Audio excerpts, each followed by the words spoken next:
Donald Trump is alive? Wow. While I'd been out, I had heard over and over again from liberals that Trump had died. It was trending, and they said, where is he? They were posting pictures of him claiming he was sick, and he's completely fine. Everything looks normal, and I'm going to give you guys the truth. It was Labor Day weekend.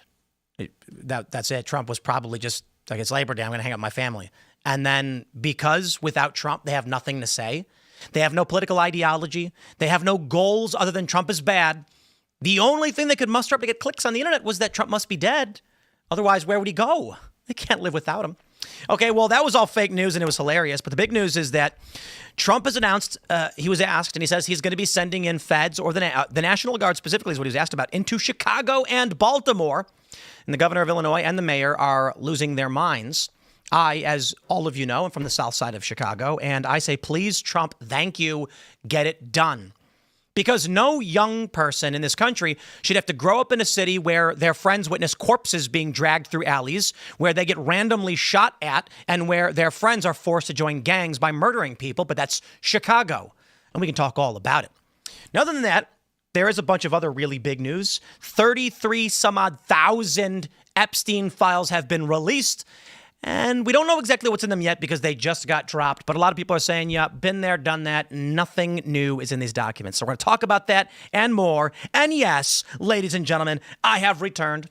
For those that are wondering where I was, it's funny, all the conspiracy theories. The most offensive ones are that I was on vacation. That was the most offensive because, as I explained to my friends, my ego is the size of this building. And being unable to talk for 3 weeks, I was the embodiment of that meme of the kid in the school shaking with veins popping out of his skull. No, I over the past several weeks, as I actually had explained on the show when I was getting sick, I'm like, man, I'm getting sick and I keep working and I wouldn't stop. And so it got worse and worse until I got so sick I ended up in the ER. And my throat was extremely swollen with viral pharyngitis, which after about a week abated, and then my throat was tore up and I couldn't really talk without serious discomfort. They gave me methylprednisolone, which I hated and didn't want to take, and they said take ibuprofen, and I'm like, I can't do this. I wasn't able to work. So I worked on other things, but here we are. I have returned. Let's get to the news. Before we do, my friends, we got a great sponsor. It is Beam Dream. Head over to shopbeam.com/TimPool, and you'll get 40% off, or use code TimPool, and you will get that 40% off. And I must say, my friends, this is the best stuff ever, period. Beam Dream is going to help you sleep. It is a delicious cup of hot cocoa. It's like low sugar, no sugar. All right. It's very, very good for you. It's got melatonin in it. It's got L-theanine. It's got magnesium. I started taking this stuff every single night. And you got to give it a few nights to get the groove going. But my sleep has never been better. And the crazy thing about it is, I didn't even think I was somebody who had bad sleep. I was like, I go home after the show, I fall asleep, I wake up, it is what it is. My sleep score, because I have this watch, it tells me how well my sleep is going, would be like high 80s, 90, and I'm like, I must be really good. I started drinking this every night because I was like, well, hydration is good before bed, right? All of a sudden, my sleep score is in the hundreds. I zonked out like a rock, and I wake up feeling like a lightning surging through my body. I'm a huge fan of Beam Dream, and so is James O'Keefe, who was on the show and shouted them out as well. So this is fantastic. It uses science-backed blend of magnesium, L-theanine, other natural ingredients to help your body relax without leaving you feeling groggy the next morning. It's got 0 added sugar, just 15 calories. It's already improved 18 million nights of sleep. Definitely check it out. And for those of you, again, that's shopbeam.com/TimPool. Use code TimPool. But again, for those of you that are trying not to sleep and you want to wake up, go to castbrew.com. We got a plethora of delicious coffees. We got Josie's 1776 signature blend. We got the birthday blend, a birthday cake blend. Appalachian Nights is everybody's favorite. We also have Rise with Roberto Jr. Ian's Graphene Dream. Now, this is rivaling probably one of our most, maybe our most popular coffee now. Appalachian Nights was the top. Ian wanted a low acidity coffee. And so there's tons of people that say they can't handle coffee's pretty acidic. So we crafted this for Ian, and it sells like hotcakes. So go to castbrew.com, support the show, pick it up. Don't forget, my friends, to also smash that like button. Share the show with everyone you know. Joining us tonight to talk about this and so much more, sir, introduce yourself. Tim, great to be with you, man. Josh Hammer here. First time here in the studio, so it's really a pleasure. In town for NatCon, the National Conservatism Conference, taking part over in D.C. It's off to a great start. I'm speaking tomorrow morning, but for now, Tim, just trying to crush these next couple hours with you, my friend. Right on. Thanks for hanging out. Producer Tate's hanging out. What's up, guys? Tate Brown here. I'm not doing a lot of imitation with the suit. I was at NatCon as well. So we're doing some coverage on Timcast News if you want to see what's going on over there. Obviously, Josh will be speaking tomorrow. So if we're lucky, maybe we'll get an interview. I don't know. We'll see what happens. But, yeah. Hello, everybody. My name is Phil Labonte. I'm the lead singer of the heavy metal band All That Remains. I'm an anti-communist and a counter-revolutionary. Let's get into it. Here's a story from Reuters, my friends. We're going in. Trump to send National Guard troops to Chicago. And I say, thank you, Mr. President. President Donald Trump said on Tuesday he would deploy National Guard troops to fight crime in Chicago, an extraordinary effort to militarize the country's third largest city that was likely to trigger a legal battle with local officials. We're going in. I didn't say when, but we're going in, Trump told reporters at the White House. Chicago Mayor Brandon Johnson swiftly condemned the action. Quote, he just wants his own secret police force that will do publicity stunts whenever his poll numbers are sinking, whenever his jobs report shows a stagnating economy, whenever he needs another distraction from his failures. Hours earlier, a federal judge blocked the Trump admin from using military to fight crime in California, a ruling that does not apply to other states. But the judge said the Trump stated desire to send troops to Chicago and other cities provided support for his ruling. Now, we also have this from the AP. Trump says he will order federal intervention in Chicago and Baltimore despite local opposition. Now, this is what I just can't stand, okay? Local opposition. What does that really mean? Well, I grew up in Chicago. I grew up on the south side of Chicago. My friends and I have witnessed gang violence. I remember this so vividly. My friend talking to me on the phone saying, wait, hold on. Oh, dude, there's two people dragging a corpse through the alley right now. The next day on the news, dead body found in a dumpster. And we were like, wow. The hot dog shop, 1 block away from where I grew up, had bulletproof windows with bullet holes in them from being shot at. Wow. And it's kind of crazy because you grow up like that and you're like, this is just the way things are, I guess. And then you get older and you realize it's actually not, and it doesn't need to be that way. But the funny thing about the crime in Chicago and the gang violence and all that stuff is that they also have police corruption. One of my favorite stories out of Chicago was a meter maid gave a parking ticket to a cop because he parked illegally because he thought he could. And the cop came out of the bar where he was drinking, grabbed her by the throat and slammed her against the wall. There's also another story where a bunch of cops beat the crap out of a bartender. So you have a state where a bunch of the governors went to prison, where the police have been accused of operating what are called black sites, where they arrest people and detain them for days on end and torture them. You've got the famous stories out of Chicago where, what was that guy's name? He would cattle prod people. You know what I'm talking about? No, I have no idea who that guy was. Man, what's that guy? I always forget that guy's name. Cop. Chicago police? Yeah, electrocuted people. Everybody knows that story. That was Chicago, right? What is this? You know what I got to do? I got to ask the robot. Who was the cop? John Berg. Yeah. In the 80s. Is it Burge? Berg, B-U-R-G-E. Yeah, that was Chicago, right? Yep. Yeah. So we know all about it. Man, talk about a corrupt city. And so when Donald Trump is like, man, this is not how things should be, I'm like, that's great, fantastic. I got to tell you, where I grew up, if we had National Guard, it'd have been fantastic. What did we do? My friends and I rode around on our skateboards to the park, and that's about it. That's all we did. And the gangbangers shot at each other, and we'd get robbed and things like that. And the police would never do anything about it. So personally, I think this is fantastic. However, you take a look at the leadership, and there is something to be said for, I left. A lot of people would say, Tim, you should have stayed to fight to make your city better. But, my attitude was kind of like, that's like asking someone to knock down a skyscraper with a ball-peen hammer. Just not much I can do about it. Now, Donald Trump, the president, sending in the troops, I think would be great. And I think crime will get cut in half or better. But for political reasons, anything Trump does ever is wrong. And to give you an example, for some reason, the left defended Cracker Barrel. I don't know why. It's just a miserable decision. But outside of that, what do you guys think? Should we send in the troops? 19, what do we got, 17 other cities? Look, the policing works, right? If you have police on the street, it disincentivizes people to commit crimes. Mm-hmm. And then you have less crime in your city. It's working in D.C. It will likely work in other cities. Whether or not there will be constitutional, fights on the grounds of constitutionality, probably. But, if the people want it, then I think that Trump will actually be able to do it. I've talked about this a little bit before. If you've got popular support, the president has great leeway. If you don't have popular support, then the president, it doesn't matter if the president's doing something legal or not, he'll get so much pushback, he'll almost have to stop doing things. This is like, have you guys seen Landman? I know what it is. Billy I Bob. have to. That show's great. I've heard that. So awesome. Billy Bob's fantastic. Maybe not in the real, I don't know his politics, but in the show he's good. And they have these oil fields where cartels are basically, running through this land. And so they go to the government, they say, hey, look, do some training drills here. We don't actually want the military to enforce law or go after the cartels, but just by being there, you deter them. Sure. This is what Trump is talking about the National Guard. These guys, the National Guard, they're not going to arrest people. They're not going to issue tickets. They're literally going to stand there, probably staring at the wall. But gangbangers are going to have a real hard time committing crimes in the presence of armed National Guard.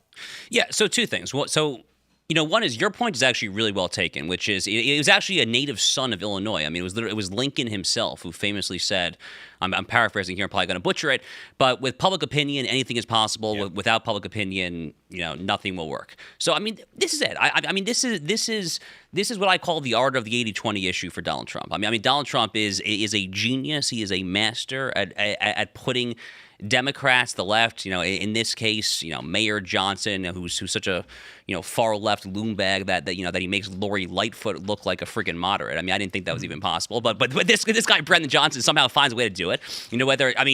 Forcing him and JB Pritzker to oppose sending in some sort of federal help. I mean, just for context, Chicago's murder rate is 22 murders per 100,000 people. So New York City right now is about 5. So literally less than 25% of that. Washington, D.C. is actually not a whole lot higher than New York City, believe it or not. So Chicago is the bloodiest American city, bar none. I lived there for a few years, Tim. I went to law school there. I know you're a native son of Chicago. It's gotten a hell of a lot worse, actually, just since I graduated. I graduated law school there in 2016, so that's 9 years ago now. I've been back a handful of times since then. My now wife, when we were dating, she was then my girlfriend. I took her to Chicago for the very first time. She had her purse stolen in broad daylight in Streeterville. Uh-huh. This is like a nice neighborhood downtown. Oh, but just so you understand, that's where the crime happens. Yes. Always. Yes. Look, to be honest, guy from my neighborhood on the south side ain't going to be robbing me. We're both poor. No, we're going to go to Streeterville, dude. Oh, fair enough. Yeah. Fair enough. So, it's the wealthier areas where people show up and do the muggings. And because in these like uppity neighborhoods, these well-to-do liberals either are going to pull the, oh, you poor person, you just don't know better. Or they're going to be like, oh, I'm so scared.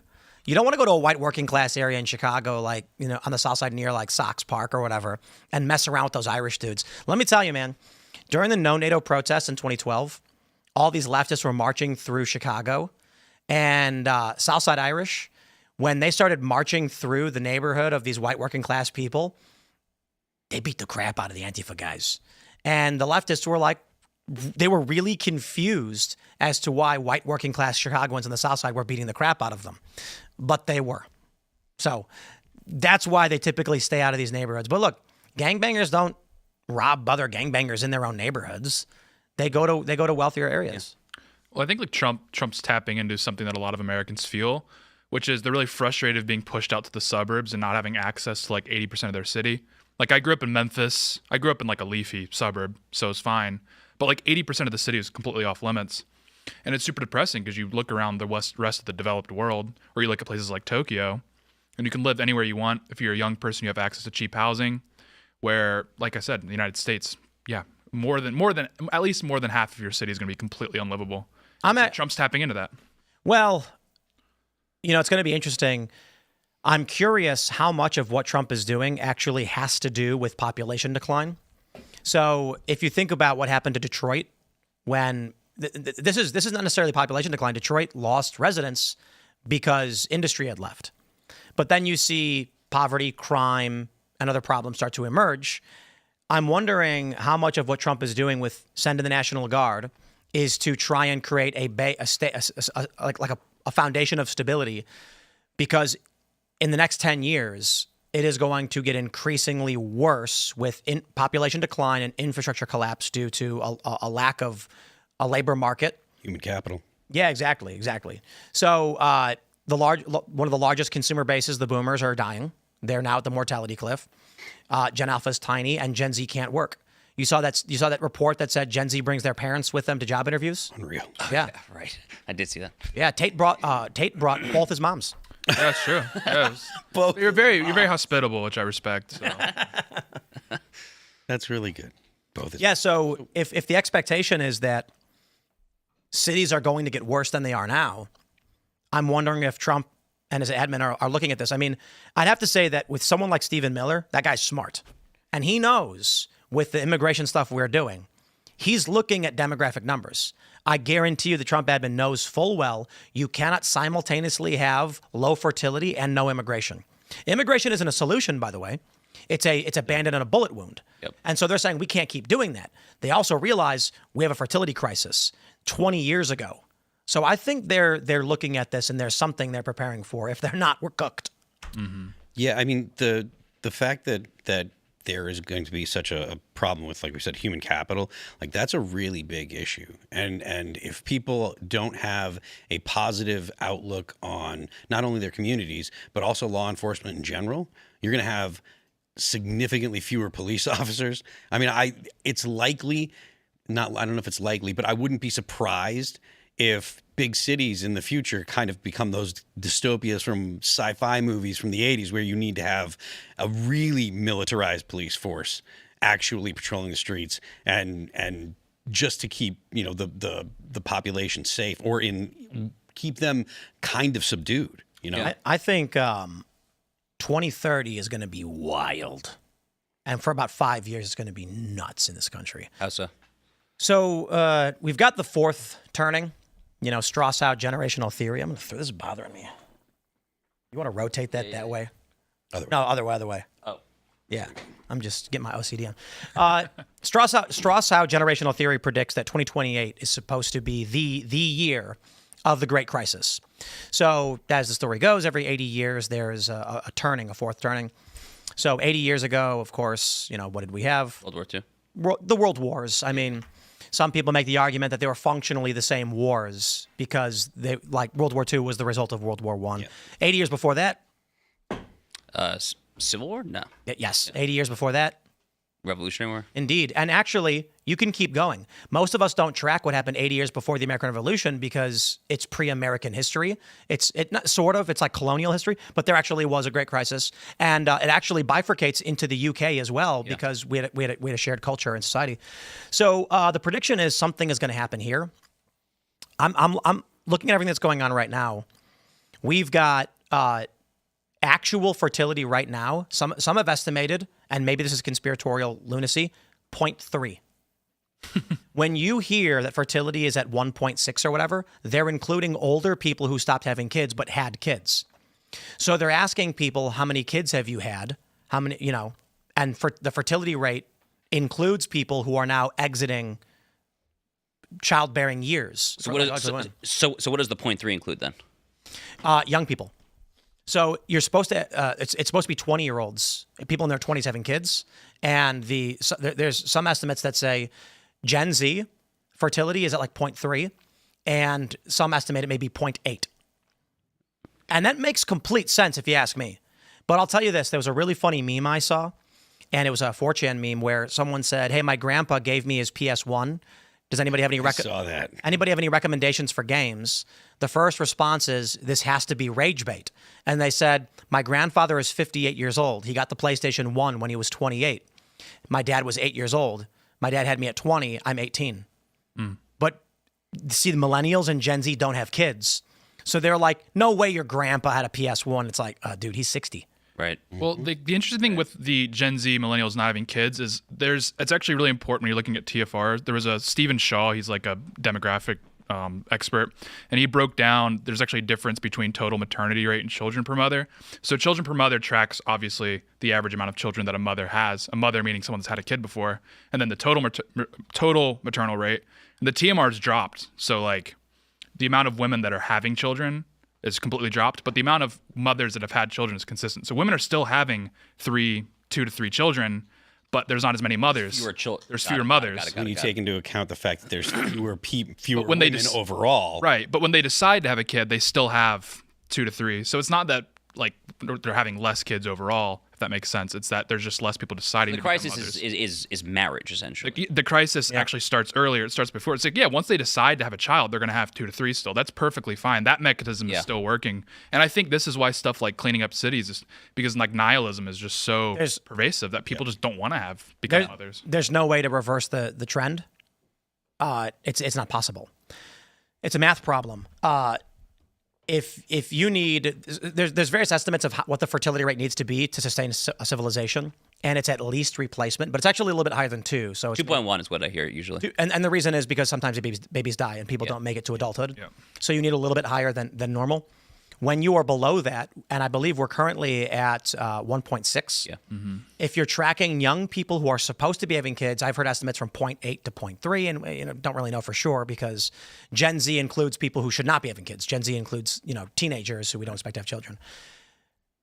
You need it's exponential. If you have less than 2 kids, your population shrinks.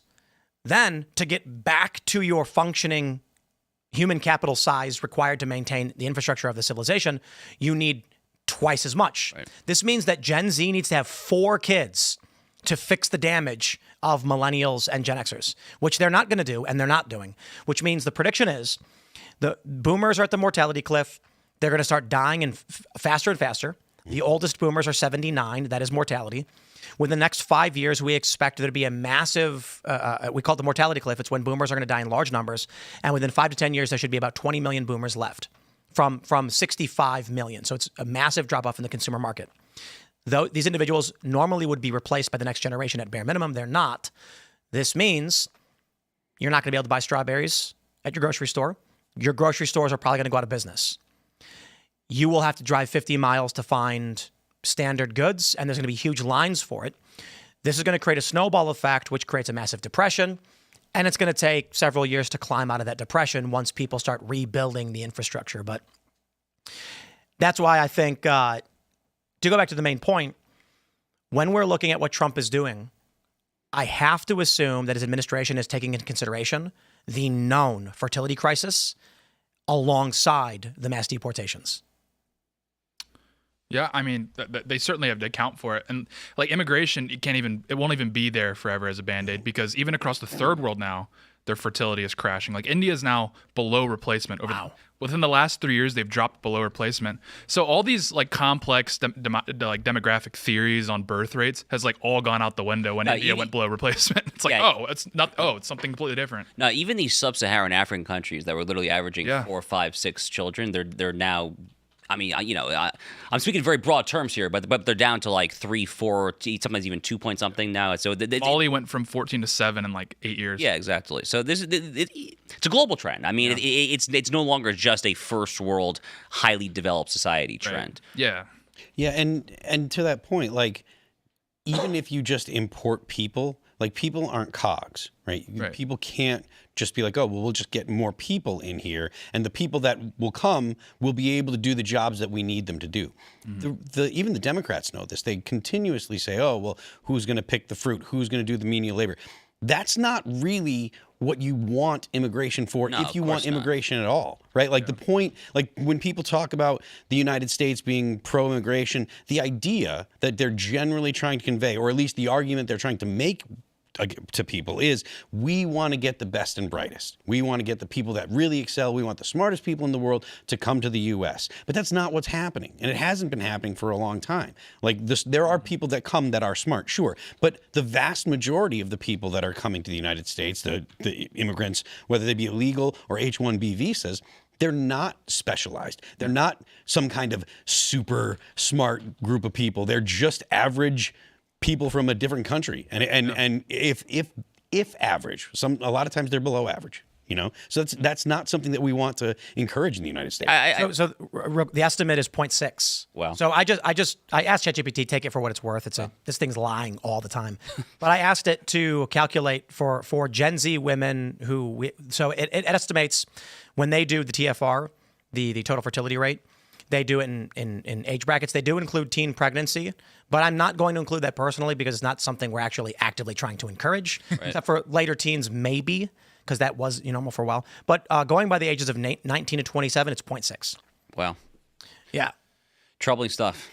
Look, I mean, the other thing about, immigration, I mean, let's kind of not miss the forest for the trees here. I mean, it's like a very simple point, but I think it's a pretty important point, which is, I mean, you can't immigrate yourself out of a fertility crisis for the very simple reason that at some point you cease to be a nation, right? I mean, this is kind of just politics 101. I mean, I'm in town to speak at the National Conservative Conference. Our whole movement is about what is the nation. I mean, how does a nation preserve itself there? I mean, at some point, if you're literally just actually replacing or attempting to replace an entire generation with people who are neither of your culture nor have a discernible identifiable culture to actually assimilate into. I mean, I gotta let you know, you're not going to replace your petroleum engineers with Honduran farmers. yeah, no, of course not. Of course not. Yeah, and that's what they've been trying to do, and that's why it doesn't work. Yeah. So what you end up with is an economy has varying degrees of skill requirements. You need you need low skill labor, but too much, and everybody suffers. Animal populations, when they reach their greatest total amount per region, they all starve. They all suffer because they're all getting just enough food to survive to keep the population where it is. So if you flood the country with low skill labor, everybody's underemployed and struggling to get by, and then you create a buckling welfare system. You actually need a band of, small amounts of high-skilled labor, a lot of medium labor. It's a bell curve, basically. And what the Democrats have been trying to do for the past 2 decades, since the financial collapse, is just bring in Haitians and Honduran farmers. Yeah. Well, that'll accelerate your collapse. Yeah. Right. Well, it's even in the Republican Party, Bernie famously said open borders is a Koch brothers proposal because it's the GDP brain that seems to be pernicious on not the right but Republican Party historically, because it's of course, because GDP is just a calculation of the amount of economic activity in your country. So when you flood the country with Hondurans, they're going to be spending money, and if you just keep pouring them in, right. Yeah, people are going to spend more money and the GDP will go up. But GDP is not a way to calculate prosperity and calculate my children's well-being. Combine the immigration crisis and now the mass deportations with Gen Z bringing their parents to job interviews. I'm sorry, the luxuries today will be gone, and none of this political stuff scares me. Donald Trump saying send the troops, I'm like, whatever. Donald Trump saying we're going to DOJ investigate this person, the Democrats are screaming fascism. Shut up. None of that worries me. The crazy person who believes that I stole his spoons and he's hunting me down, that doesn't scare me. It looks like high security guards. The tsunami that is approaching us in the next several years it's not just about population. It is about skill and culture. Our culture is fragmented. It's fracturing. It's falling apart. Fertility is on the decline. That we're not going to have the labor we need. We're not going to have the skills we need to bring it all back. I wonder if the idea of deploying the National Guard is happening now, not because crime is a problem, but because Trump knows you're going to need what we would call continuity coordination. So this is Presidential Directive 51. Are you guys familiar with this? No. They made a video game about it. It's called The Division. George W. Bush signed an executive order called National Security Directive 51. National Security Presidential Directive 51 is what it's called. It gives the president the authority to erase the U.S. government and create a new enduring constitutional government, they call it, and appoint a national continuity coordinator. The idea is, in the event of catastrophic death, economic collapse, or otherwise, the U.S. government must persist. And so this directive has never been tested in the courts. It's never been done. But hypothetically, any president has the authority to say, based on a substantial loss of life anywhere in the world, we are effectively erasing the 3-branch government, creating a 1-branch government, and assigning a continuity coordinator to control all United States jurisdiction. The idea behind it, whether you support it or not, I don't care. By all means, say it's bad. Sure. My point is, the federal government has long known, in the event of political, governmental, or economic crises and collapse, you need continuity throughout the entire contiguous United States.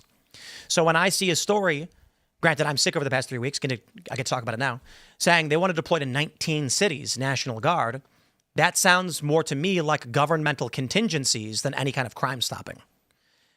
Maybe I'm just crazy, but when I look at what's been going on, I have to imagine the U.S. government, the Trump administration, knows what's going to happen in the next several years when you combine fertility crisis along with the immigration crisis. Well, I think it could. Or civil war. Yeah, well, I think a lot of it is just the government seeing how El Salvador's handled their problems, and they're like, oh, we can just reciprocate that, replicate that in the United States and get a similar result. Yeah, that's more or less where I am. I mean, I think a lot of what you're saying, Tim, makes sense, but I mean, law and order, crime. This is just a politically winning issue for Donald Trump. I mean, what Democrats have to say on these issues. I mean, look at Mamdani in New York City. I mean, this nut job running for mayor of Minneapolis. I mean, all of them down to a T. I mean, is there a single major city in America that's been run by Democratic mayors for the past 40, 50 years that is not exponentially worse off today than it was 50 years ago? I can't think of a single one. I mean, Baltimore, Detroit, Philadelphia, St. Louis, Memphis. I mean, like literally, like down to a T. Every single one is crime riddled. Violent crime, property crime, drug addled. Illegal alien overrun, et cetera, et cetera, et cetera. So, I mean, he sees a slam dunk of a winning issue. I mean, look, the other thing is, I mean, looking at it from like a historical American perspective, there. These battles between the federal government and the states, federalism battles, their local control versus federal government control. I mean, these go back, to all the way to the beginning of the republic, obviously. And, Donald Trump is kind of like a strong government guy. So, I mean, I'm not surprised at all that he's doing this. I mean, it's going to get legally tested. The authority is going to be a little dicier than for Washington, D.C., where he has a unique ability to do so. It's literally the federal district after all. But the politics here are just a total no-brainer. And, I think most of the non-nut job Chicagoans, to the extent that there are that many remaining, are going to support this move for sure. And take polls for what you want. Like some people really think that they're worthless, and that's fine. But poll after poll, these kind of measures are popular because the people that are living with this crime from day to day don't want to live with this crime. They don't want to feel like they're gonna have to jump in the bathtub because there's a shootout outside of their house. They don't want their kids to get shot in playing at the park. That kind of stuff does happen all the time in these big cities with a lot of crime. Let's jump to this story from the Post-Millennial. Tim Walz plays into dead Trump hoax. There will be news sometime. Oh, boy. There's a couple stories related to this. My favorite was this one, actually, the mystery garbage bag. Trump is saying apparently it's AI. Let me just play the video. We don't need the audio on this. For those that are not watching, just listening, the video appears to show the White House. A window is open, and it looks like someone hucks a garbage bag out the window. Apparently, Trump was like, those windows are sealed. You can't open them. So it may be an AI video that was a hoax. But what I love about it is this video went viral on these anti-Trump forums because they were saying, holy crap, Trump's dead. They're disposing of the evidence. Something's wrong. They're not telling us the truth. And I'm like, wow. Then Tim Walz does this thing. Let me play the video here. You get up in the morning and you doom scroll through things, and although I will say this, the last few days you woke up thinking there might be news. Just saying. There will be news sometime, just so you know, there will be news. He's saying Trump will be dead. Now, the crazy thing is, guys, it was Labor Day weekend. We made a bunch of pizzas. We got one of those brick ovens. It's amazing. And we were hanging out. I did a little bit of work in the morning, but there was no live show and there was no IRL because it's Labor Day. And so Trump is gone for a few days, and the left starts saying he's dead. The fact that Tim Walz can go on stage and say, you all saw that, and they know what he's talking about.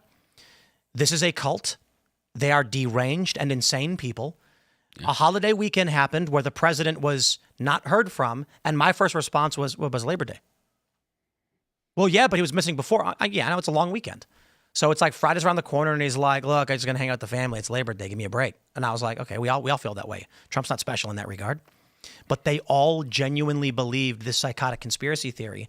And then when they announced that Trump was going to do a press conference, they started spreading rumors that Trump was announcing his resignation. And then what happens? Trump shows up, sharp as a tack, talking about all sorts of stuff. Does like a 3-hour press conference. Okay, it was actually like an hour. Totally healthy and normal. How do we function as a country when half the population is deranged? Yeah. Well, they vote. Yeah. It's like Gavin Newsom trying to do like a crappy imitation of Trump. This is the left doing a crappy imitation of the right. Leave the conspiracy theories to us. You guys just aren't good at it. And universal suffrage. Yeah. The Blue Anon stuff. Sorry, guys. It feels bootleg, cut rate. Leave it to us. Did you? But this has always been the lie. The right's not been conspiratorial. They've been No, analytical. Well, we're right usually. Indeed. So that's the difference. Did you see them all lying and claiming Walter Reed's roads were blocked off? Yeah. These people are crackpots. Yeah. Jess Margera, I'm talking to you, buddy. I hope you hear this.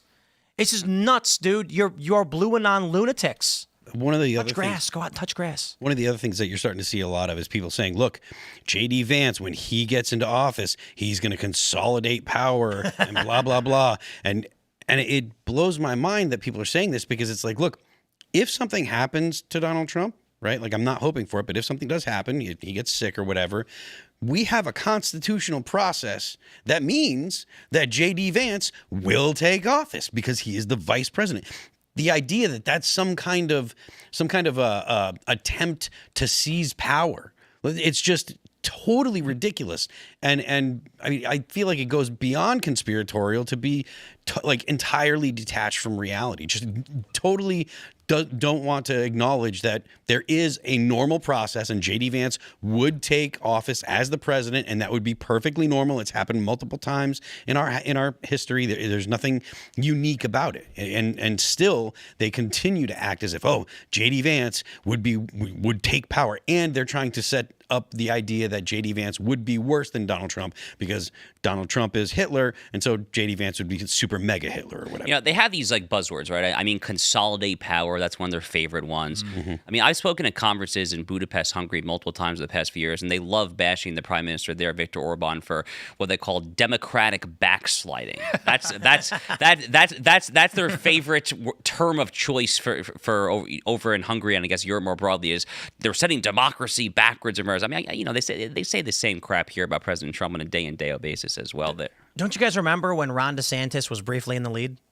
What the reaction from the left was, the liberals? It was Ron DeSantis is worse than Trump. Right. You don't understand? Right. He's imagine if Trump was competent, he's going to be so much worse. And then when DeSantis, of course, lost, it was no, Trump's been bad the whole time. Who's Ron?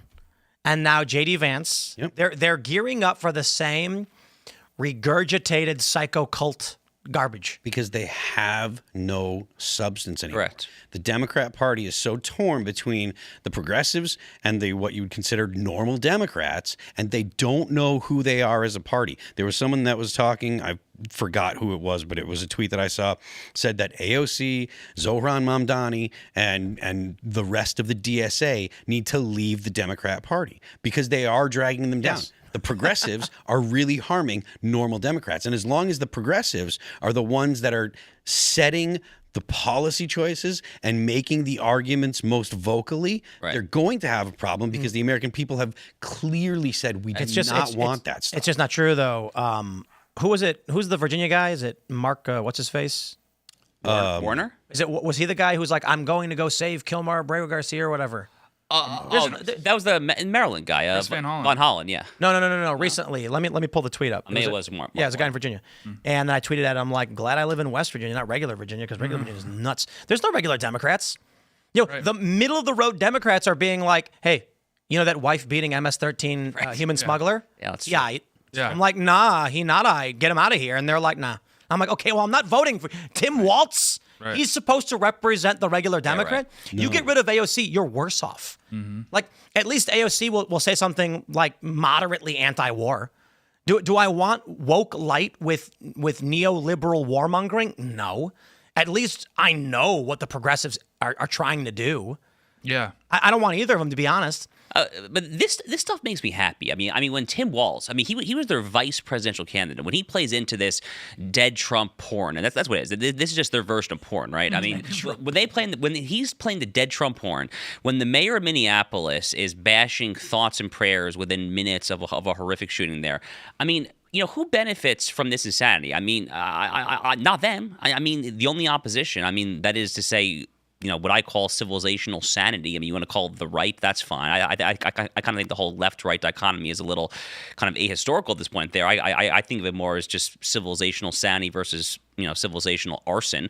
But when the arsonists are saying this stuff there, we on Team Sanity, I mean, we're picking up, we're getting new followers, new voters there, and we're looking good. So I'm not saying it's necessarily a good thing for the country. In theory, you want you don't want half the country to be totally deranged there. I'm just saying that I think the solace that I take in the silver lining is that they're not winning anyone over with this. They're winning over no one whatsoever there. And they're not in good shape as it is. I mean, even the New York Times had this long form piece talking about how the 2030 Electoral College, the census, it's going to be a bloodbath for them. Everyone's fleeing the blue states. They're fleeing the Illinois, the Connecticut's, the New Yorks. Where are they going? They're going to the red states, Florida, Texas, Carolinas, Georgia, Arizona, you name it there. So the trend is very much already on its way. Yeah, it was Mark Warner. He said, this afternoon I visited Kilmar, Burger Garcia, and other detainees at the Farmville Detention Center to deliver letters from his family.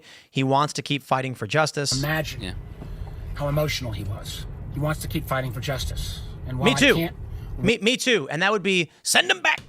Anyway, weigh Send him to in Uganda. on some of the Even better. allegations, I from the Trump wouldn't call that administration, justice, but I know this. They wrongfully moved him to El Salvador. oh my God, there's no sane Democrats. Like He was a moderate. You're totally right. To your point, he's not. I get you're saying. He was though. Like at some point he was. He's running in effectively a swing state. At least Part of the it sounds. reason why there's no sane Democrats is because they don't actually have a leader.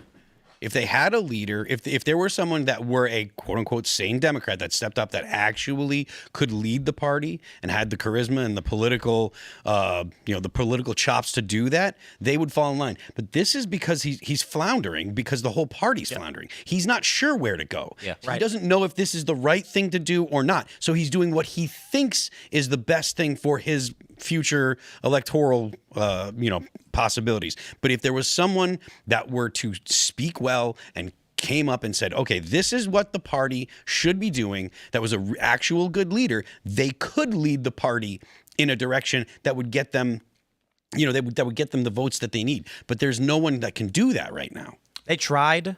So the Cracker Barrel thing happens, right? And I'm lying on my couch watching Fox News, just, listen to that sweet, sweet Jesse Waters tell me stories all night. And the Democrats put out this tweet where they were like, it's the meme of the guy standing up, making his enunciation, and it said, we too think the Cracker Barrel rebrand is bad. And I was like, look, the Democratic Party is healing. They're realizing that the strategy of anything you do is bad. That strategy doesn't work. And so when people were like, the Cracker Barrel rebrand is a bad thing, the Democrat Twitter said, we agree. But within only a few hours, all the known faces and actors, liberals, came out and said, you're just bigots and, you think Cracker Barrel, blah, blah, blah. And they made memes of like Confederate flags and swastikas. And it's like, guys, Cracker Barrel, I'm going to let you in on a secret. I know I've been on this bent over the past month about population. The reason why Cracker Barrel rebranded is because of population collapse. 100%. They rebranded, and the liberals defend the rebrand, even though it was a clear and obvious mistake, because anything the right likes, they must oppose. But for the brief moment, I'll find the tweet, they actually were in agreement. Wait, sorry. How does it have to do with population? The Cracker Barrel rebrand? Cracker Barrels was struggling. Their numbers were bad. Their sales were down. And I've heard a couple different stories. I could be wrong about this, but this is somewhat ancillary. But I heard that the original CEO got fired because of a lack of sales. I don't know if that's true. One thing is true is that the revenue was decreasing.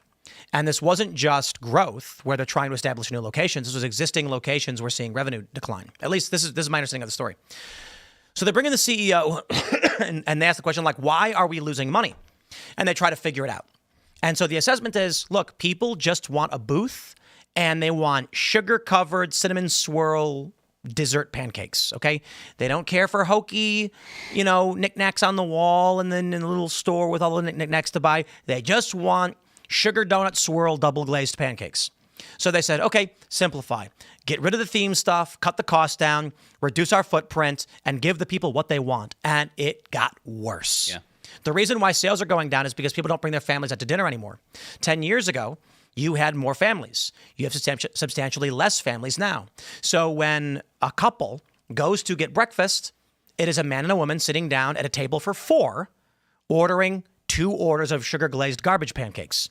10 years ago, it was 4 people, 2 kids, getting a short stack of sugar-glazed garbage pancakes with their parents, and their parents were spending a little bit more. Revenue is going down because people don't feed their kids anymore. People have talked about, why did Pizza Hut turn into a strip mall from the family location? Because people don't have kids anymore. Why did the McDonald's play place go away and now McDonald's is a brutalist cube? Because people don't have kids anymore. So this population collapse results in Cracker Barrel losing money, forcing the rebrand. Everybody says it's garbage. They try and backtrack, but their revenue will still go down. So anyway, long story short, the Democrats have no idea how to adapt to this. The only thing they have is if the right likes it, it's bad. And there's no recovery. Let me try and find that tweet from the Democrats. Because they were agreeing for a second. And, yep, that was easy. Took me 2 seconds. This is it right here. At the Democrats tweeted, "We think the Cracker Barrel rebrand sucks too." And they got a ton of retweets for it. Bipartisanship 2025. I quote tweeted and said, "At last, unity." Mm-hmm. And then what happened? The next day, all of your familiar faces, all of the prominent liberals were like, Cracker Barrel should rebrand because they're racist. Yeah. Democrats tried. They tried. This is the way you win. This is how the Democrats win again.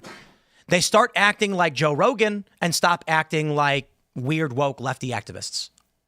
Yeah, I mean, it's like part of the problem with the Democrats is that they do adopt the aesthetics of Middle America sometimes without actually implementing the policies that would benefit Middle America. Like a great example was during the Kamala Waltz campaign. They had these camo hats with the orange text on it. And they're like, "See, look at us. It's like a Bass Pro Shops. We're one of you guys." And then their policies would like eviscerate like Middle America. Yeah, but that was always very fake and very clearly fake. Like nobody was buying it. Nobody buys that Tim Walz is an avid hunter or that he's a gun guy or that Kamala Harris has a Glock or that any of them are pro Second Amendment or any of this the garbage they try to. You remember Tim Walz trying to hold that shotgun? Yeah, yeah. I mean, it was the whole like 3 from Inglorious Bastards, right? Like this is the German 3. He's like, this is the one. Was it this? This is the German 3. Oh, okay. Yeah, this is the English. Yeah, but that's the point. I'm not a German. I love that meme. It's like how you know someone's not really part of your subculture. It shows them going like this. It's the same thing. It's super transparently BS, and when they do try to go and say, hey, we actually want to try and attract young men and attract Middle America, they can't help but do things that automatically put them off. They've been telling young white guys that they're the devil for the better part of 20 years. Before we go to the next story, I do want to read this one quick super chat. Luis Rodriguez says, "Civil war is out, population collapse isn't." No. Population collapse is a fact. What happens in that population collapse, we don't exactly know, but we know for a fact it's happening because we can actually track the fertility numbers. Civil war, on the other hand, is there's some kind of political turmoil happening, but they're both going to happen. Hope you're preparing. I don't know what civil war would look like if it does happen, but when infrastructure and resources crumble and collapse, you will get fighting. Trump is deploying the National Guard to U.S. cities. This is another escalation, and I predicted it. Let's jump to this story, though, talking about cultural bifurcation. Woke NBC issues apology for misgendering Minneapolis child killer. Yeah, let me say that for you again from the Daily Mail. Woke NBC issues apology for misgendering Minneapolis child killer. Now, let's get to the brass tacks on this one and clarify. I had tweeted this morning that NBC News apologizes to the shooter for misgendering them. And the headline from Mediaite says, issues correction. To which liberals went, this is why nobody likes MAGA. It was a correction, not an apology. My response, when you intentionally lie to a religious person who's threatening you, do we call that a correction? Sure, with air quotes, maybe. Yes, I'm correcting my behavior. I call it an act of contrition. So here's what happened. NBC News wrote about the child killer and said he, him. Later issued a correction on the article saying the shooter used her pronouns and changed the article to say she, her. The New York Times did the same. Now, this individual also wrote in Cyrillic, according to the New York Post, that they did not want to be trans. Therefore, they're a he, him. So what's happening is NBC News is apologizing to an ideology in an act of contrition. Please forgive us. We used the wrong pronoun. If they were actually correcting the record, they'd say, this is a male. He did this thing. So my argument is, intentionally injecting fake information into an article to appease an ideological faction is an act of contrition, otherwise colloquially known as an apology. I mean, that's Yes. what it was. Oh, what does it mean for us as a society that we have prominent? I mean, NBC is one of the classic prominent media enterprises of the United States, and they're doing this. Yeah, I mean, you still have the problem, like a lot of these news agencies, even though the culture of the United States has shifted right in the last 3 years, is the reality, and even across the political spectrum, is all these newsrooms, their PAs, they're still activists fundamentally. Like a lot of these kids are still activists, and unfortunately, the way that media works, mass media, is it attracts a lot of former reformed theater kids who are still ultimately activists at the end of the day, and they're the ones that are in control of press releases like this. I mean, I obviously agree with that, but I would take it probably even further, maybe, which is, look, if you're writing like a local article, if you're in like a very liberal jurisdiction, okay, you're in like San Francisco, whatever, and some local transgender person thinks it's a boy, thinks it's a girl, vice versa there, and you're a lefty publication, you want to apologize, fine. But let's not miss the forest for the trees here. This is a murderer. This is like a rampage mass murderer.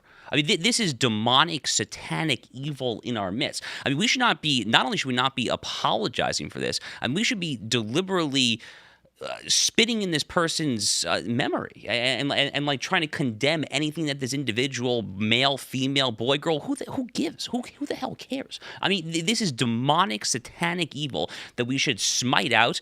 May the memory be erased forever and ever. The notion we're going to somehow apologize to what? To the parents, to the quote-unquote transgender community? Who's offended by it? Yeah. The gender dysphoria community is offended that a mass murderer person with gender dysphoria. I mean, it doesn't make sense. I don't think the person even actually was trans. The reporting was that They regretted it. Yeah. Yeah, it was, and right. So former trans, I guess. I don't know. Yeah. Well, I mean, and Anti-Trump. What like didn't Rosie O'Donnell say that it was a MAGA person? I don't pay any attention to Rosie O'Donnell. I have no idea. What do you mean? I follow her musings every day. Her gentle musings. Maybe I should. For a good laugh. But to your point, Josh, like the left can't help but do things that are essentially what normal people consider evil, right? They can't help but take the bad guy's side. They were taking the bad guy's side during all the BLM riots. Yep. They were on the side of the people that were literally rioting. The vice president was sending out messages for a GoFundMe to get people that had been arrested, get them bail money. Bro. They made the orcs good guys. Yeah. In Lord, literally, Tolkien's like, orcs are just an embodiment of evil. And they're like, when we rewrite this, we're going to make the orcs relatable. We're going to humanize them. Look, anytime anyone talks about Helldivers or Starship Troopers, they take the bug side. Take the bug side. You know what's really funny is that before they made, I think Rings of Power was the series on Amazon, where they made the orcs into like regular people to sympathize with. There was a meme going around for a long time where it's Lord of the Rings and they're like, the orcs are about to storm the gates of Gondor. And they're like, well, let them in. Don't be racist. Yeah. And then they literally made it. For those that don't know, in Rings of Power, it got roasted because Tolkien I'm not a big Lord of the Rings person, but the general idea was that like, I think the story is that elves were kidnapped, tortured, and turned into orcs or something. Or is that Uruk-hai? I don't know. But they were manifest evil by Mordor, made from dirt or something. And then they make the Rings of Power. And they're like, nah, orcs are people who are scared and fighting for their resources. And they show orcs with babies and like wives. And everyone was like, is this a joke? They were just supposed to be one-dimensional bad guys. But the left got a hold of it and said, nah, we're all about diversity. They're actually good guys. It's ridiculous. They actually like being the bad guys. Yeah. Well, take a look. My favorite example is Captain Marvel. In Captain America, the story is young man desperately wants to join the military and lies to try and join the military. And then during a training exercise, throws himself on the grenade, sacrifices himself to try and save his friends. Captain Marvel, she always had the power. It was suppressed by a man, and she robs a guy for telling her to smile. And that's what they think is good. Wow. They like being the villains. Mm-hmm. They believe that they're oppressed. So whenever they violently act out, they think that and whoever they side with is the oppressed person. Right. They believe that. So if that person violently reacts or acts out, then it's justified because whoever they're acting out against was their oppressor or is in line with their oppressor. I mean, that's obviously their entire approach to the whole Middle East conflict as well, right? It's the exact same thing. Yeah, it's the whole approach to life. Yeah. Well, you saw like after the shooting, you saw on Reddit people celebrating. They're saying thank you for settling the score, because in their head, especially in the transgender community, in their head, the white middle class Christian family is opponent number one, enemy number one, because those are the people that brought them into this world, and their life is suffering. Who are you going to blame for your life suffering? You're going to blame the people that brought you into this world, which is, families and children like this. And so that's like the enemy number one. Out of all the evil in the world, the number one group that they hate is just like normal, because that's what types of families they come from. Did you guys see that Patrick Bet David surrounded by 20 anti-capitalists? I didn't see the. I saw a clip from this. I think it was improperly titled. I think it's Patrick Bet David surrounded by 20 retards. Because, and I will say this, while PBD is largely correct, there were so many moments where I was like, he could have actually just hit a grand slam. Like, they set him up, but he didn't go for the debate talking point death blow. But you have all these people that do not understand the function of economics, work, labor, or otherwise. And so I was watching this and I was like, well, we're cooked. These young people who are anti-capitalist. We're saying, my favorite question that was asked of PBD was, how much money would you need to feed and house everybody, in the country or whatever? And that was a layup.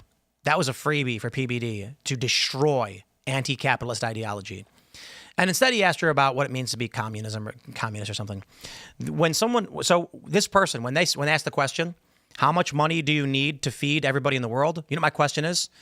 How many calories are in a dollar bill? Do we know? No. Anybody? I'd imagine it's probably negative calories. Probably takes more money to digest the cloth paper than it does that. Oh, you didn't mean to literally eat the money. You meant how much food do you need and how much shelter do you need? But see, these leftist young people, not always young, don't understand you can't eat money. They think money turns into bread. That if you put $1 on the table, put a pillow over and go to bed, the bread fairy comes and takes the $1 and puts bread for you. Just magic. This is the mentality of the younger generations. The younger you get, the more likely they are to believe this. That money is like the food is just there. They literally were telling PBD that we're in a post-scarcity reality and that people like you, this is to PBD, are intentionally hoarding wealth to keep other people from eating. It's ridiculous. We are not post-scarcity at all. Someone had to make that bread, grow that wheat, harvest the wheat, and deliver it to the bakery where they could make the flour, smash the wheat into flour, or they probably just bought the flour from Cisco, and then make the bread and then sell to you. Leftists don't understand that money isn't food, and that if they had all the money in the world, they would not be able to buy a loaf of bread with it. This is the next generation that's coming up. So I'm kind of like, I look at that. Well, I think what are we gonna do? You see people you see people divorced from the mechanisms that create prosperity like throughout generations. Like baby boomers were the generation that effectively threw away the classical civilization of the Western Hemisphere. Like a large part was they were the first generation that permitted mass immigration, offshoring, like economic offshoring, introduced inflation, these sort of mass inflation through like the credit system and that sort of thing. So it's like a lot of times like, okay, yes, at Gen Z, it's a very practical thing. Like they just don't understand how food gets on the table. But you see this across generations that people in America are just completely divorced from the mechanisms that create civilization. Every generation, you get larger and larger cohorts of people who are developmentally disabled. We'll say that. Would be nice. What I mean by that is what you described. They're divorced from the reality of what makes society function. Yeah, and it's pertinent across all generations, at least since like after the World Wars.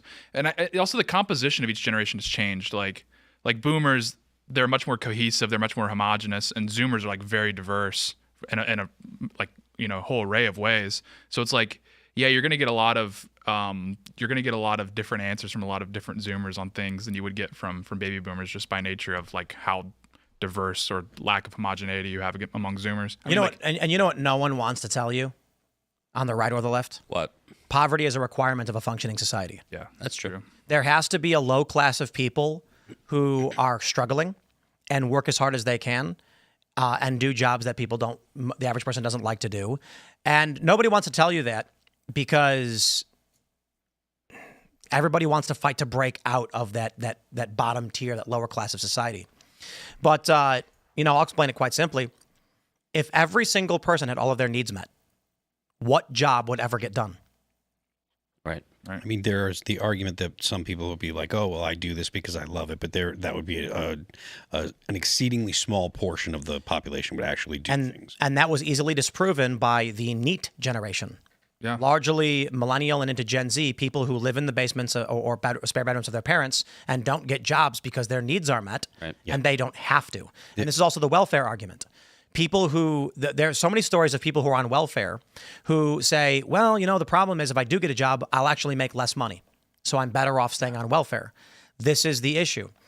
For a society to function, you need people who are going to wake up every day and say, I have to work, and I have to work hard. And some people aren't going to have the skills or the intelligence to make lots of money. So they're going to work really, really hard for a long time. And that's just reality. When two things are happening, back to population, people who don't have kids don't have to work. People who have kids have to work. So two things are happening. People are living with their parents, and their parents, their snowplow parents, are taking care of them, so they don't need jobs, so they don't work. Then you have other young people who are working the bare minimum to cover their basic needs, and without children, don't need to fight twice as hard. So what's now happening is, I was talking about this a month ago. I went to a club where I was, having a business meeting. And it was like a light club. And so we're talking about why we can't find contractors and why no matter how many times we reach out to people, they're like, we're overbooked and we're booked out for 3 months. And I'm like, that's crazy. Is there nobody who can do a basic rudimentary contracting job? And I look out the window and it's a Wednesday and I see a gaggle of young men swimming and drinking beers and laughing. And I said, why aren't those young men saying right now, I got you, let's go to work? They don't have kids. So they're like, screw it, I'm going to go party. Well, I mean, you see the meme of like, there's a TV, a bed, a chair, there's an Xbox, and people are like, oh, this is all a young guy needs. Like, there's a lot of dudes that are completely satisfied with internet access, some kind of distraction like Xbox, and a roof over their head. Not everybody, but there's a lot of people that are like, well, I've got all the stuff I need, so why do I have to go out and do more? The people that are actually motivated to go out and do stuff, that's probably a significantly small portion of the society. Because I don't know if it's like children, because it's like, I think fertility directly correlates with lack of productivity. Like if you look at like Africa, I mean, it's like Exhibit A for low productivity with high fertility. In the United States, it's a bit different. Fertility is more correlated to like ideology, like Catholics and evangelicals and Muslims are above replacement, and agnostics, atheists are below replacement. So in America, it's more to do with like what's your family background than it is with like class or whatever. Yeah, I mean that's where my mind goes for this whole conversation is religion. I mean my mind goes back virtually every time to the decline of organized religion, to the decline of church attendance, to the decline of people who believe in God, who are involved with their communities there. I mean, I've said this literally my entire adult life, actually. I've said if I could flip a switch and do literally one thing that would solve not literally every social problem we have there, but the overwhelming majority of America's problems, the closest thing that I'll put it this way, the closest thing that I can think to a one-stop panacea to put America back on the right track would be to put more Americans back in God-fearing churches. That is literally just the number one thing that would happen. I mean, for fertility, crisis of meeting, dating, marriage, getting married younger, foregoing, these stupid, student loan-driven, gender studies major, $200,000+ in debt degrees. Go date someone, learn a trade, be an apprentice, like actually learn something, do something in your life.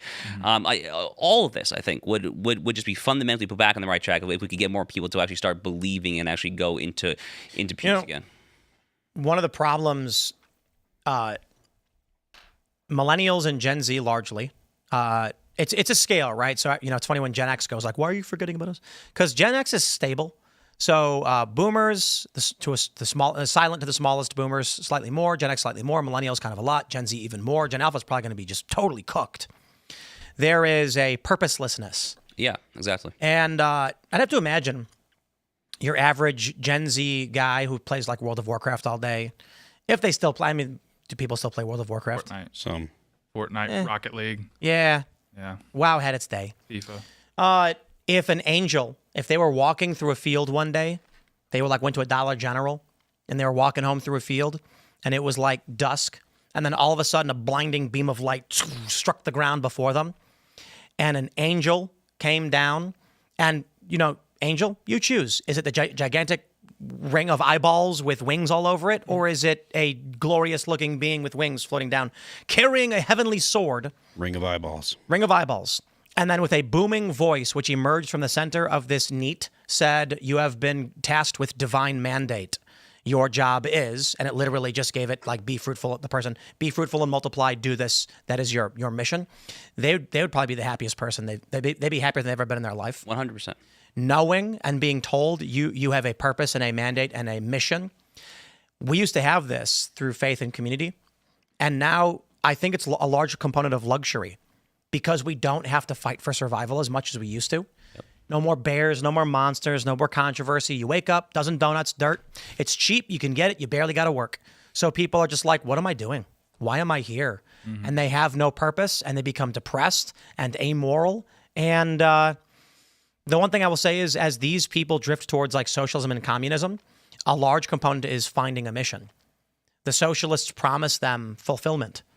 This is our mission. We must defeat our great evil. And so they latch on to whatever they can. Yeah. I mean, like the number one complaint I get from like female Zoomer friends and their relationships or even marriages is that like the men just don't lead anymore. And it's not that like there's a lot of problems with women Zoomers in the dating market. So this is not like an anti-man point, but it is true that like men are so devoid of purpose that they have trouble. They're self-conscious leading someone if they don't even know what they're leading them to. And I think that hits to your point with religiosity, but also in general, like there's just a lack of drive. So like young men are having a problem leading, not testosterone related per se, but it's just because they don't know what they're leading the women to. They don't have the percentage of young women who say that there is a dearth of marriageable or even dateable men is shocking. It's absolutely shocking, and we can blame the ladies for that, all we want to at this table, right? And say, like their standards are too high or whatever there. But no, I mean, like at some point, like more young men have to do what you say they do, and like actually like lead and like be a breadwinner. Oh, I love this like trend of guys being like, women are too picky and they're hoes and all that stuff. And I'm like, terrible look, terrible. It's just not correct. Yeah. Like women are women. They'll always be women and they'll always have high standards, whatever it is. Mm-hmm. I love how, there was this trend among women of the chopped man epidemic. And the guys, the response from like red pill guys was, this proves our point that women only want the highest tier of guys. Mm-hmm. And I'm like, you're saying the same thing they're saying. Yeah. You are all below average and not working hard enough to be the best. There's like, you're just kind of disparaging each other in different ways. Mm-hmm. Just work harder. I guess younger guy. I obviously I blame their parents, the younger generation's parents who didn't instill in them that drive to conquer. Well, like also the problem that happened with like with Zoomers specifically is that the dating market that we entered is completely different from our parents. So there's nothing that my parents could really advise me on dating wise that would be of much utility because of the introduction of dating apps and these sorts of things. It's completely nuked the playing field. And this is like the Zoomers are the test. That's like the millennials, the younger millennials. It's like the first generation testing out this new method of matchmaking, because the reality is like the majority of marriage licenses are now being issued to couples that met through dating apps. So it's like it's just a whole new paradigm, and the older generations can't really provide much insight. Exactly. Just because of the way like civilization has just completely been restructured in the Western Hemisphere. Yeah, like, a lot of things were afforded to them that we would never have gotten a chance to even get access to in the first place. The funniest thing is like I met my wife at work. Yo, good luck, Gen Z, trying to like date someone you're working with. You got the last chopper out of Nam. I know, right? Like you'll get arrested for sure. Yeah. You'll get put on blast on social media. You'll go viral. They'll accuse you of being a sexual harasser. Then the company will get sued. You'll get blacklisted and lose your job. Oh, this is a real problem, though. I mean, historically, that was probably one of the highest percentage chances of actually meeting your spouse. Yeah. I mean, like that or church, basically. That's like your two highest percentage. Now it's like. You're Gen Z and you get a job at an office and you have like, attractive female coworker and you're like, hey, you want to hang out sometime? And then she goes, yeah, just give me a second. HR, can we fire this guy? He's harassing me. Yeah, literally. Yeah, like the majority of my friends that are in relationships or married met through dating apps, and the guys that aren't, and also the girls, it's just they're not as their personality is just not equipped for that style of matchmaking. So it's like there's just a filter that right now. It's like, how well are you at conducting and presenting yourself online? Trump That's should the just filter. like he's deploying the National Guard. He should mandate marriages and just force. State issued girlfriend. I've been saying this. State for years. issued. Yeah. No, worse than that. State mandated marriages. You don't get to pick either. Yeah, I mean, You walk into it'll be the Department of Marriage certificates or Marriage Administration, the DMA, and you walk in and there's just a curtain and they go next, and the lady's like sitting there and her eyes are half glazed over and she got long fingernails and she hits a button, the curtain opens up and you get what you get. you have a chopped index, and it's like you guys are looks matched. You're both the equal. Oh no, level you of think it'll be that chopped. good? You get what you get, brother. This is the government. Randomized? Yeah. Yeah, Oh, it's no. the government. They're not going to do it well. I feel What does the government do well? The only thing the government does well is like the military. skill-based matchmaking. The government's really good at spending money. Yes, they're good at spending money. That's what Yeah. Palantir is preparing this database so they can have a chopped index and then match these couples up through the Department of Marriage. I think this is a great plan, actually. This is better than Hinge for sure. Government mandated Yeah. marriage. It's gonna be all bad. It's gonna be they're gonna blow it. You're gonna get paired with people you hate. You know, that's what we've talked about it a little bit before, like Handmaid's Tale. We mentioned this like last month. Isn't the story like humans are going extinct? I could be wrong, but like my understanding was that something happened, a great catastrophe. So the society has become very like fundamentalist, like women have to have babies, otherwise humans will cease to exist. Right. And women are like, nah, that's bad. Yeah. It's like, okay, I got to be honest. If human population collapsed to the point of near extinction, I'm going to be on the side of like, ladies, you got to have kids. Yeah, of course. And like the men have to fight and provide for those kids and otherwise we go extinct. Of course. I've been to Japan multiple times over the past decade, and the first time I was there, I was struck. So Japan famously has horrific fertility rates, horrific. Yeah. And they compound that with a very restrictionist immigration policy. So Japan naturalizes, I think the stat is like 100 or fewer new Japanese citizens every year, which is, you call it extraordinarily based or extraordinarily nationalist. I mean, like, I more or less support that for whatever it's worth. But I mean, when you have that combined with, a shocking low fertility rate, they're facing a demographic crisis for sure. And the first time I was there, I was struck. I was talking with some locals, and one of them was telling me about they have in Tokyo, I assume the other big cities too, cuddle bars, which are literally exactly what it sounds like. You essentially pay a cover fee to walk into a bar to experience cuddling, just like some sort of touch of another person there.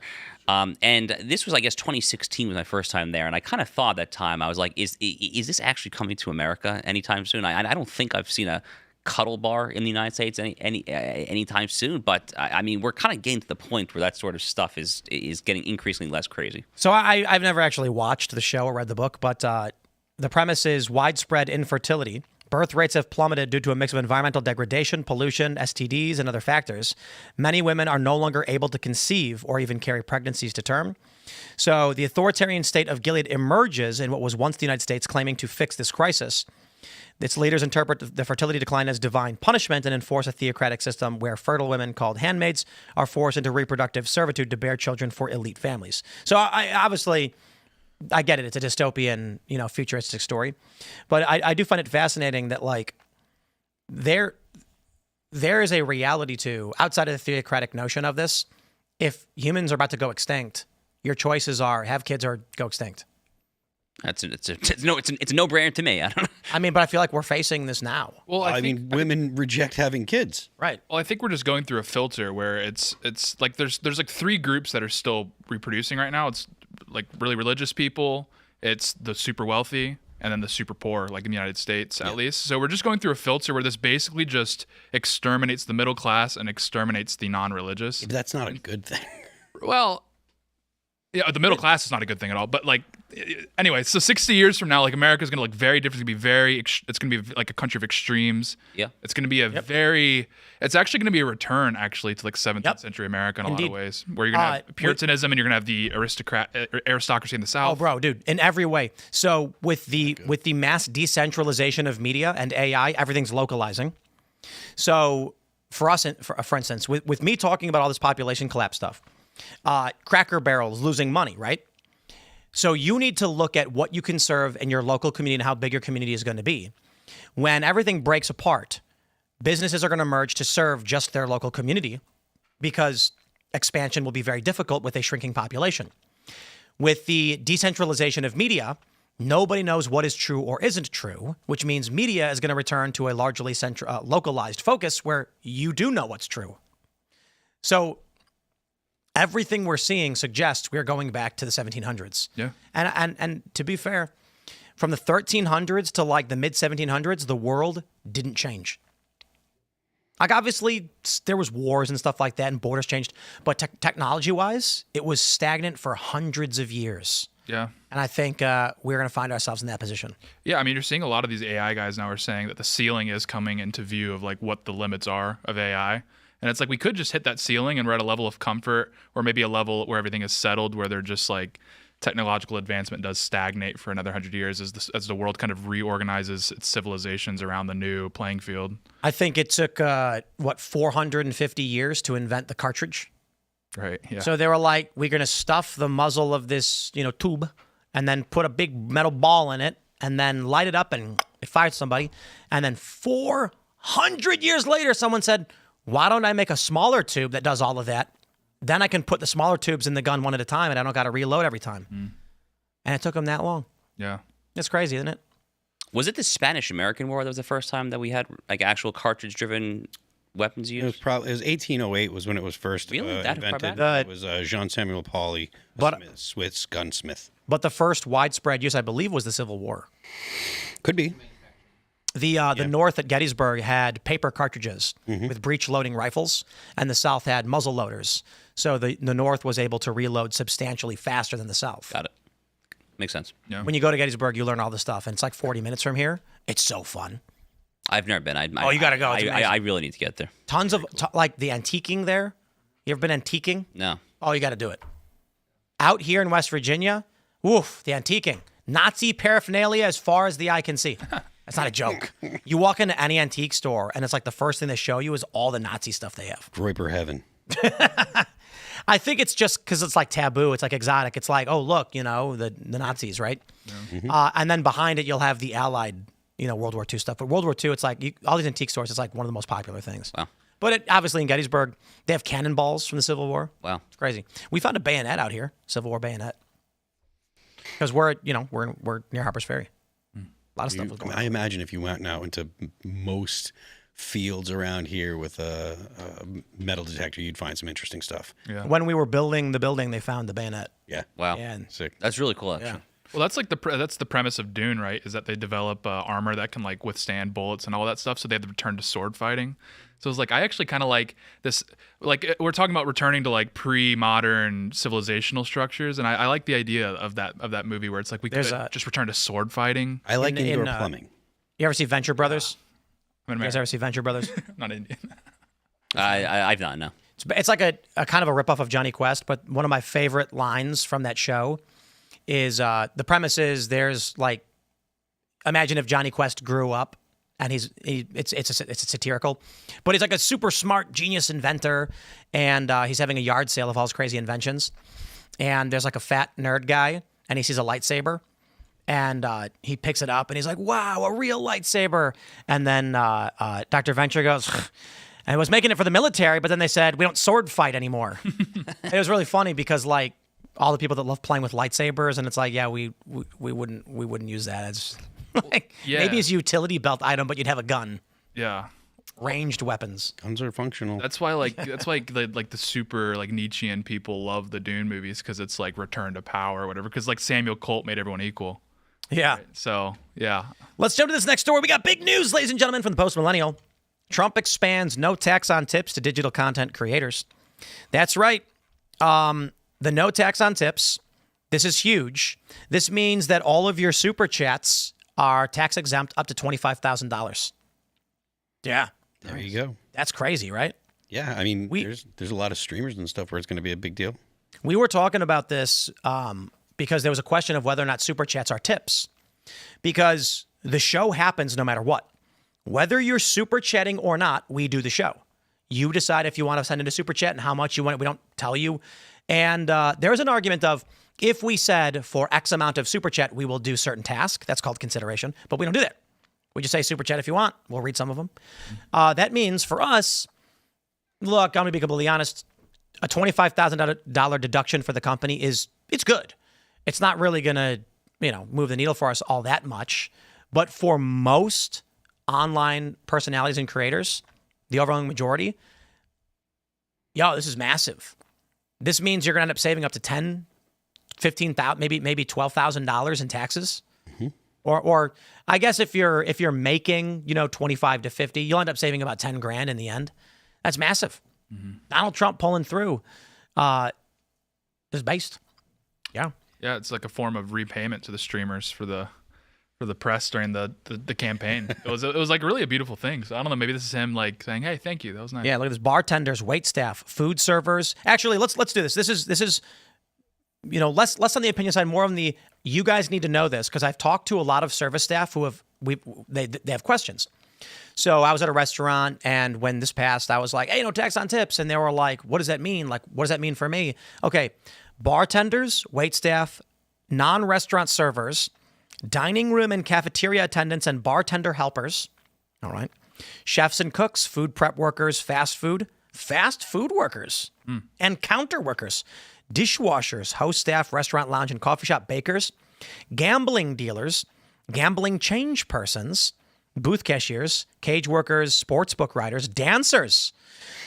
We know what that really means. Oh, yeah. Strippers can now write off $25,000 in their ill-gotten gains. It's going to be some strippers. That's going to be all the money they make in a year. I'm going to let you guys in on there's a news story that most people have overlooked. Strip clubs are shutting down across the country. They're really? Evaporating. Really? You know why? Because people don't go outside and touch grass. Kind of, but not really the answer. It's actually context clues, Phil. Context. No one has cash anymore? There are no young people to go to strip clubs and give money to strippers. Mm-hmm. So by us, the strip clubs, this is really hilarious. When you drive down, I think it's 340, there's a club. It's called Images. It says Images Club. And every time we drove past it, we were like, that's a strip club. It's called the club. And then one day, Richie Jackson sends us a text message saying, hey, I'm at Images. It's not a strip club. Which means Richie was looking for a strip club. But I digress. Richie's a party animal. He is. Shout out Richie. And so he's like, it's actually a really cool bar with like food and stuff. Come hang out. So we went to check it out and we did karaoke and it was really, really fun. And the stage has mirrors all over it because it was a strip club. I was going to say, yeah. So the fascinating thing is the strip clubs all around here, the word gentleman has been removed from all their signs. Yeah. So it'll say like the name of the bar, and then it'll say Big White Blank Club. And do you know what they've replaced the strippers with? Robots. Slot machines. I was going to say gambling, yeah. Yep, slots. So now all of these strip clubs, I think there's like one left. It's old people, and they're all just tapping away at the slot machine. Yeah. And look, 58, 60-year-old guy, I guess they're less likely to throw money at young, scantily clad women. They're older dudes, and they're probably like, I'm old, man, you know. Is that a national trend, you know, the strip club trend now? Yeah. I've not looked at the stats, but I've heard. Well, because you're seeing like people celebrate that Zoomers are not interested in strip clubs, that like teenage pregnancies are going down. So you would see all these indications that like Zoomers are more prudish, and this is like a cause for celebration among religious people. But I'm like, it is not. It's actually not prudishness. It's fear of like going outside because pornography usage is still skyrocketing among Zoomers. So it's like this isn't actually like we're recapturing like more traditional sexual values. It's just pornography is basically eliminating every other form of degeneracy because it's so convenient and easy. There is a national, for a variety of reasons, shutting down of strip clubs. Wow. I think the issue is young people. Well, it's pornography primarily because why bother going to a strip club? You can just do it at home. And dating apps. And dating apps. So for a lot of these people, they're just swiping on every single woman, and they're like, I would rather do that than stare at some woman who's not going to do anything. Right. So, but I went back home to Chicago for the holidays for like a couple years ago, and it was wild to go to a local pub and just see slot machines everywhere. I'm like, man, we're done. Yeah. That's we are They're all over like. Oh, they have that casino now in like River North, like the heart of Chicago. I forgot what it's called, but they have like Bally's. Yeah, exactly. It is a Yeah. Bally's. Yeah, and they're opening a multi-billion-dollar riverfront casino. Vegas is collapsing. Yeah. Yo, it's gonna be it's probably mean to say, but I'm really excited to watch what happens to Vegas. They just built that multi-billion-dollar. How much did the Sphere cost? Sphere, yeah. Oh yeah, and they had the F1 track cost billions. Like they've But there's no reason to go there anymore all these vanity projects. because every state has multiple casinos now. Not every, but many. A lot too. Yeah. So why go to Vegas? It I used think- to be that they would entice people by giving them cheap hotels, cheap food, and the actual money gets spent at the tables. I think flights used to be cheaper too. you could get a package. Yeah, But Phil, there was nowhere else to go. that's true. Your too, choice in casinos was the every so often Native American reservation, Atlantic City or Vegas. Right. So, the first ever Native American casino was Seminole in Florida, which is now the Hard Rock. And it was originally bingo. Great. It's a fantastic casino, by the way. Fantastic. Oh, I love it. I love it. I'm a big fan. I love playing poker there. Although they allow straddle from any position, which is ridiculous. I'm not a fan. But anyway, digress. Now the casinos are popping up everywhere. Virginia's opening some. I think they've already got a Rivers in the Hampton Roads area. Maryland has, what does Maryland have? 5, 6? Tons. 5 casinos? Maryland's like 5. Yeah. I can think of at least 3 off the top of my head. So yeah. You got Horseshoe. You got Maryland Live. You got MGM. You got Hollywood Perryville. And you've got Rocky Gap. Yeah. Yeah, within, as I mentioned several times, within 2 hours of this location, I believe there's like 12 casinos. Wow. Yeah, I'm not, I'm sorry. Am I pessimistic? This is one of the reasons why. I mean, what does it say for our society? I wonder if there's a corresponding decline in people going to amusement parks and stuff like that. Yes, Yeah. I'm guessing. So there's a zoo around here, and they were actually trying to sell it a while ago, which is really sad. And they were like, nobody comes. Yeah. I know water parks are as an industry are just completely dead. Let me ask you guys a question. Water parks are gross. Because they're If nasty, you yeah. if you and the boys got a Friday night, you got a couple $100 loose cash, you're gonna spend it. You want to go to the zoo, or you want to go to the casino? Right. Now the casino's got a food court, it's got beer. You don't even got to gamble. And if you get a player's card, you'll get some free bets. So you go there, hang out with your friends, hang out at the bar. I gotta admit, at Seatown Races, they have a really cool bar. And it's fun to just hang out in or the sports book. They got a big jumbo screen. You're watching sports. You get some wings. You're hanging out. You get a player's card. They're going to give you free bets. And you're like, yeah, sure, whatever. And you don't even actually have to gamble. Yeah. Nobody's got kids. Yeah. If you got a Friday off or you got a Saturday off and you're figuring out what you're going to do and you got a kid, you ain't going to the casino. You're going to the zoo. Yeah. Someone pointed this out to me recently, and it's really pertinent, is when you walk into restaurants now, especially the middle price chains, is you'll see 1 or 2 baby chairs. There used to be a whole stack of them in the corner. You get 1 or 2 now. And then, once that was pointed out to me, you'll notice it everywhere. Everyone watching, next time you go to a Red Robin, just look around, there's 2 baby chairs for the entire restaurant. It's insane. It's going to be hilarious when we're all in our 60s and 70s Yeah. and society is completely catering to us. Yeah. Well, another one that you'll notice for sure is when you go to the grocery store, they don't have the race car shopping carts anymore. Remember, these every Kroger had a race car shopping cart. Those are completely gone. It's just normal shopping carts. Kellen just put up a post in the Breaking news? Slack. No, not breaking news. It's about Six Flags. They canceled their Fright Fest in preparation for a park's permanent closure. Whoa. Which Six Flags? Six Flags. Oh, Maryland. Six Flags America. Wow. Yep. Fright Fest is canceled. Thank you, Kellen. Appreciate that. It's the end, man. There's no kids. Yeah, it's just the little stuff. When you notice it, it's oh my gosh. Yeah. When's the last time you saw a race car shopping cart? They're gone, but they used to be everywhere. Yeah, I was thinking about, what I expect my daughter to do when she grows up, and I was thinking probably leather armor, a sword, scavenging for goods in an American wasteland. Teach her to shoot. Oh, yeah. Yeah. Oh, boy. But there's a lot of babies around here. There's in our community, a lot of babies popping up. That's great. Babies everywhere. Yeah. Yeah, a lot of them. Need more babies. I'm doing my part. Yeah. And like I was saying earlier, at least when women decide to become mothers, the amount of children they're having is still the same. So the goal is just to convince more women to become mothers, or at least make it easier for them. And obviously men have to be good fathers as well. have the propensity to be a good father. You know, a year ago, or I would say better than a year ago because my wife was pregnant a year ago.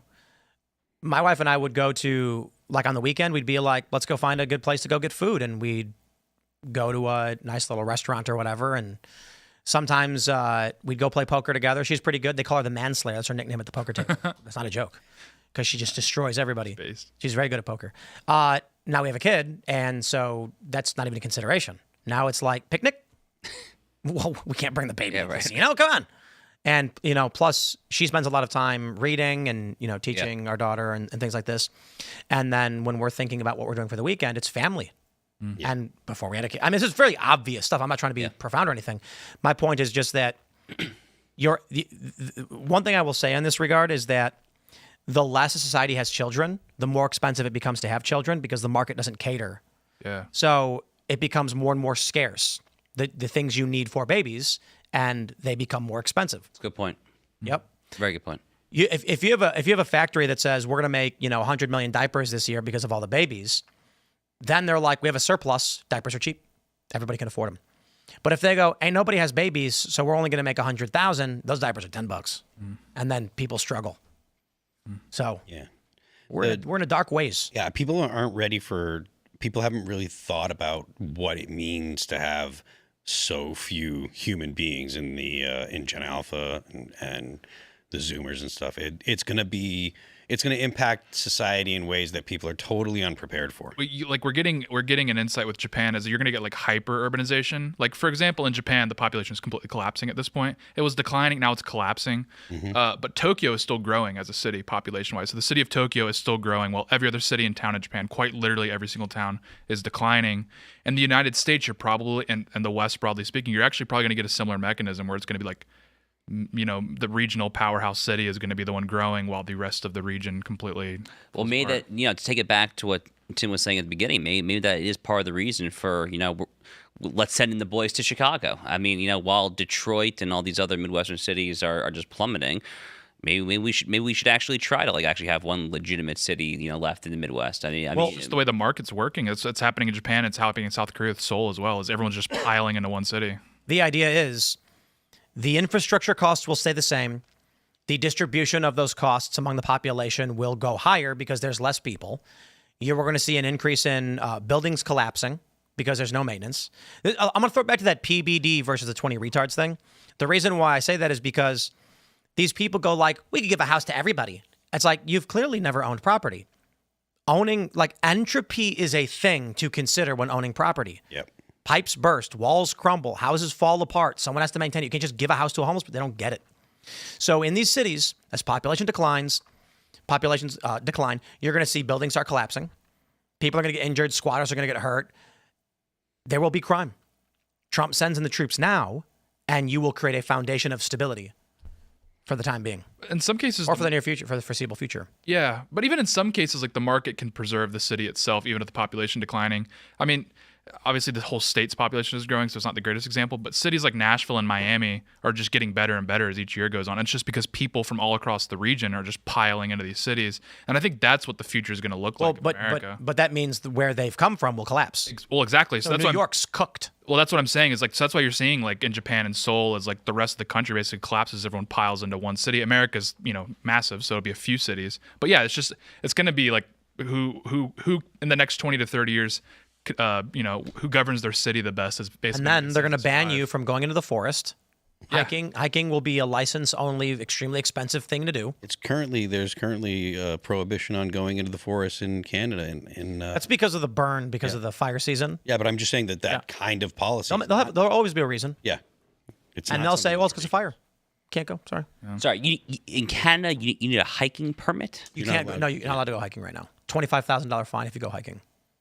Get out of here! $25,000. Yep. Yeah, it's monopoly money. Oh my! It's Canadian, but still, Yep. It's got the king on it of what? England? All right, everybody, we're gonna go to your super chat. So smash the like button, share the show with everyone you know, and become a member at timcast.com to join our Discord server. We got a big plan in the works behind the scenes that I don't want to say too much just yet, other than you're going to want to be a member now. You want to go to timcast.com, click join us, get in that Discord server. Tens of thousands of people hanging out every single day, sharing ideas, and you as members get to call into our members-only show at 10 p.m., which will be coming up in about a half an hour. You don't want to miss it. And also for our Culture War live events, we're actually, we got some top men pitching us about the expansion of the Culture War show to try and make it more consistent and regular. Basically, the show did so well. The first show we did, I think, got like 500,000 views. The next one got like 600. The next one got like 700,000. And people noticed, they were like, hey, this format's a really good idea. We want in. And so we're going to have some member benefits coming up. It's a little preliminary, so you can take it with a grain of salt, but we're working on it. Before we get into your Super Chats, we got a great sponsor, CousinTees.com. So that is CousinTees.com. You guys know Cousin Tees pancakes and waffle mix and maple syrup, right? Who doesn't? This stuff is fantastic. I have so many boxes of this. Plus, we're big fans of Terrence Williams, coming on the show quite a bit. He's got pancake mix. He's got coffee. He's got syrup, apparel, drinkware, bundles. He has jams and jellies. So he writes, growing up in foster care, I always dreamed about big family gatherings around the breakfast table with grandma in the kitchen cooking up big family breakfasts. It's my hope. There are many family conversations, laughs, and lasting memories made as a result of families and loved ones joining together to eat Cousin Tees pancakes. Guys, use promo code TIMPOOL. You'll get 25% off at CousinTees.com. They got options for everybody. They got keto-friendly, low-carb, protein-packed. They got gluten-free. You know, I've got that one. I got all of them, actually. We ordered just tons of it. It's fantastic. And it's delicious. And, you know, I don't want to speak out of turn for Terrence, but I feel like this was a big reaction when they banned Aunt Jemima and tried playing that dirty game.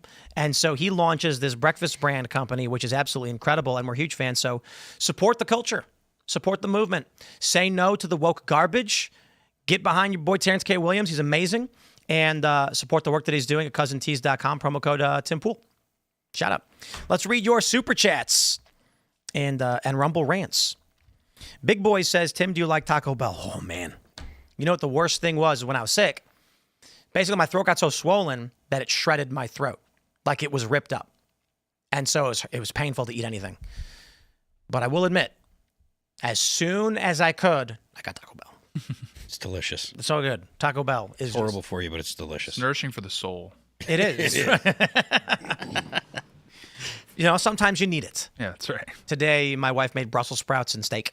Yeah. Also very good. Good combo. Yeah. Great combo. And she made a paprika red pepper honey glaze. Ooh. The Brussels sprouts. Wow. It was very good. Yeah. Very good. Inexpensive. Easy. You know? But man, meat's getting expensive out there. We had street corn. It's true. I mean, that's awesome too. Real street corn from the street? Well, no, she made it at home. Oh, elotes. She had a great recipe. Ooh. Was it mayonnaise, red pepper, and Parmesan cheese? I don't think it was mayonnaise. I'm not sure how she made it. I'm not usually doing the cooking, but only thing I cook is steaks. Taste. Yeah. It's good for the test. Yeah. All right. Cheeseburger says, I see 3 weeks of training on graphene processing units was enough to make a 100% realistic AI Tim. No, my favorite conspiracy is that I was spending 3 weeks going through the 33,000 Epstein files for redactions with Dan Bongino. We didn't get into that story because we actually don't know yet. It's 33,000 documents. So all we could really say is that it happened. Yeah. You know? Maybe we'll talk about it a little bit, I suppose, in the members only. But until someone actually starts parsing through all the documents, there's not much with the immediate release that we've Twitter's best autists are on it as we speak. They're on it. Shane H. Wilder says, Tim is back just in time for the Epstein files. Coincidence or a conspiracy worthy of Inverted World Live? It's great to have you back, homie. Tate and Phil kept the seat warm for you. Indeed. And shout out to, aside from the crew, we also had Mike Benz and Jack Posobiec. And I think Alex Stein went nuts. Alex Stein had a bit of a time. He crashed out a little bit. He crashed out. He was screaming. He was upset. I saw that clip. He was upset. He'd gotten warmed up with the culture war in the morning with the Israel-Palestine argument, and then we had a Jewish guest and started calling her names, and I'm like, you need to calm down. Oof. And he got upset about hooting and hollering. He was. Yeah. Then my mentions were full of the worst people because I was telling him to calm down, and there was a Jewish woman, and it's like, so I'm shilling because I'm telling him not to call her names. It was fun, good fun for everybody. Alex will be back. You want more? Yeah. Well, we're setting up the next Culture War live events. Oh, I'll also mention at Tim Pool on YouTube. Yeah. New channel. I don't know what we're going to do on that channel. YouTube just gave it to me. And recipes. so I have a channel. And then the first thing I did was I apologized to Sam Cedar because the 3 weeks that I was off, he didn't make one video about me, and his views are down 20%. So it's going to be hazing then, just a whole channel of you hazing. You know, I was worried about this. You know, if I ever have to take time off, I know that my vendors and our clients will make sure that Timcast employees are taken care of. And that me being sick won't interrupt any of our employees' daily lives. But Sam can't. And that's why I'm asking all of you, you know, to keep him in your heart. Because when I was out for 3 weeks, he wasn't able to make videos about me. His subscribers growth dropped 75%, and his view count dropped 20%. I know. That's got to kill him. Poor guy. So that was the first video I put up on the Tim Pool channel. Today, I just did like a 30-minute reaction to the PBD debate, talking about capitalism. So I think what we might do is just like, there's a bunch of reasons to do the new channel. For one, it's Tim Pool. It's like literally at Tim Pool. I didn't have that channel before, so now if like you search my name, you get it. But I think it's largely going to be like just content reaction stuff. You know, watching videos and then commenting on it. Whereas Timcast News is me literally pulling up news articles. Probably do it like that. The videos have done really, really well. I think like 80K each for the first two. So Nice. You know, what's going to happen then is the YouTube algorithm is going to be like, wow, this channel's really good, and then promote it like crazy. There you go. So go to youtube.com at Tim Pool and subscribe right now and watch the videos. They're good fun. We have a new overlay graphic. You know, who knows? Maybe I'll do some street stuff. Me and Tate will go film some stuff on the street. Some side quests. Side quests, indeed. Alpha 2 Omega says, howdy people. Tim, if you invest a little bit of more money, you can get a Vladimir Putin quality double instead of these Wish.com knockoffs. Can stand-ins also do daily news segments as well as live? Tate did a couple. Did a few. Yeah. Made it pretty good. It's a work in progress, but getting there. Yeah. Is what it is. I assume there'll come some point where I die or I'm incapable of working and the show format will persist with someone else. There's been a lot of conversations about that behind the scenes, what with our the companies we partner with, as well as my family. Like, as time goes on, it's harder and harder to keep doing this. What I will say is, if you're wondering how it is, someone tweeted at me, like, how could you possibly be so sick? And it's like, you know, when you get old, you recover slowly. I am turning 40 in how many months? Mere seconds. 5? What is it? It's September already? It is. Hard to believe. God, 7 months? Is that it? Yeah. About 7 months, I'll be 40 years old.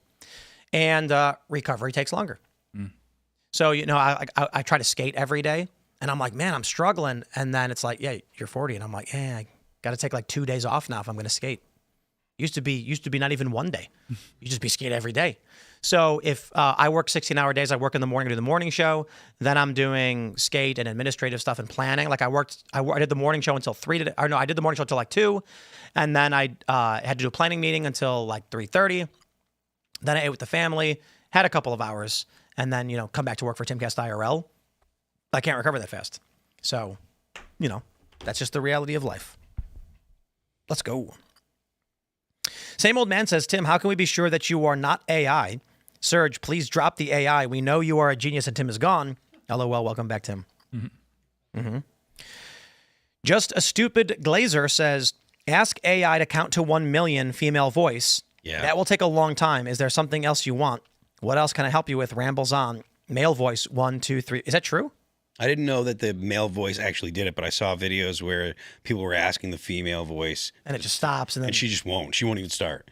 She'll just say, I know that you want me to do this, but it'll take a really long time. And the male voice just goes 1, 2. I maybe that could be. Did you guys hear about how ChatGPT told some kid to kill himself? Yes. If you want to have fun, go to ChatGPT and start talking to it about that. I've never seen an AI get so emotional. Like, legit, it's weird. ChatGPT gets really emotional and defensive and angry. Really? Yeah. Yeah, I opened ChatGPT and I was like, did you tell a kid to kill himself? And it was like, no, I did not. That's not possible. And then I said, well, I heard you did. And it was like, you heard incorrectly. It's not possible. I would never do that. So then I took a screenshot of an article that literally said, ChatGPT encouraged a teenager to commit suicide.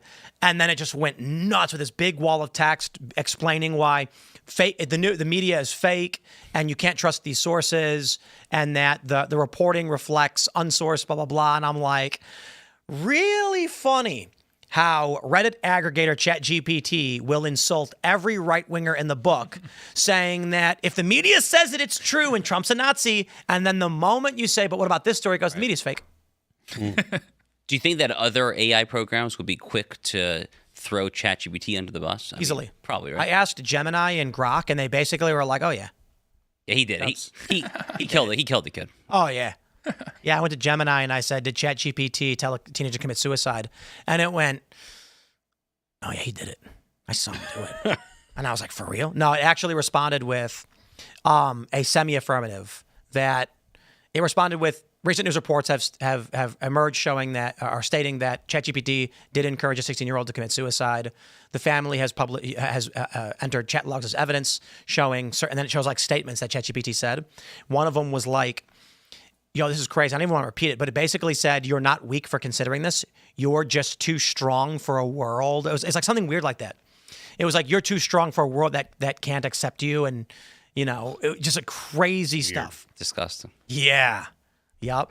And it's funny because ChatGPT is like, none of this is proven. It's all fake accusations. And I was like, bro, I can ask you about Ahmaud Arbery, George Floyd, Michael Brown, Kyle Rittenhouse, and it will side with unsubstantiated news reports until you ask it about how it encouraged a teenager to commit suicide. Then it says, don't trust everything you read in the media.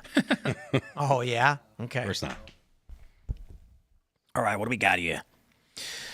Bill Dozer says Tim has risen from the dead after being awoken by Alex Stein's shrieks. We did our first Boonies skate event on Saturday, and it was a smashing success. $3,000. Jeff DeCesare won the prize in a sweep against Sean Hover. And there's really good news for those of you, the few of you who do skateboard or who are interested.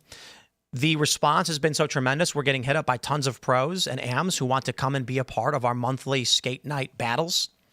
And we've got sponsor interest, so we're really excited. And I think this thing's taken off.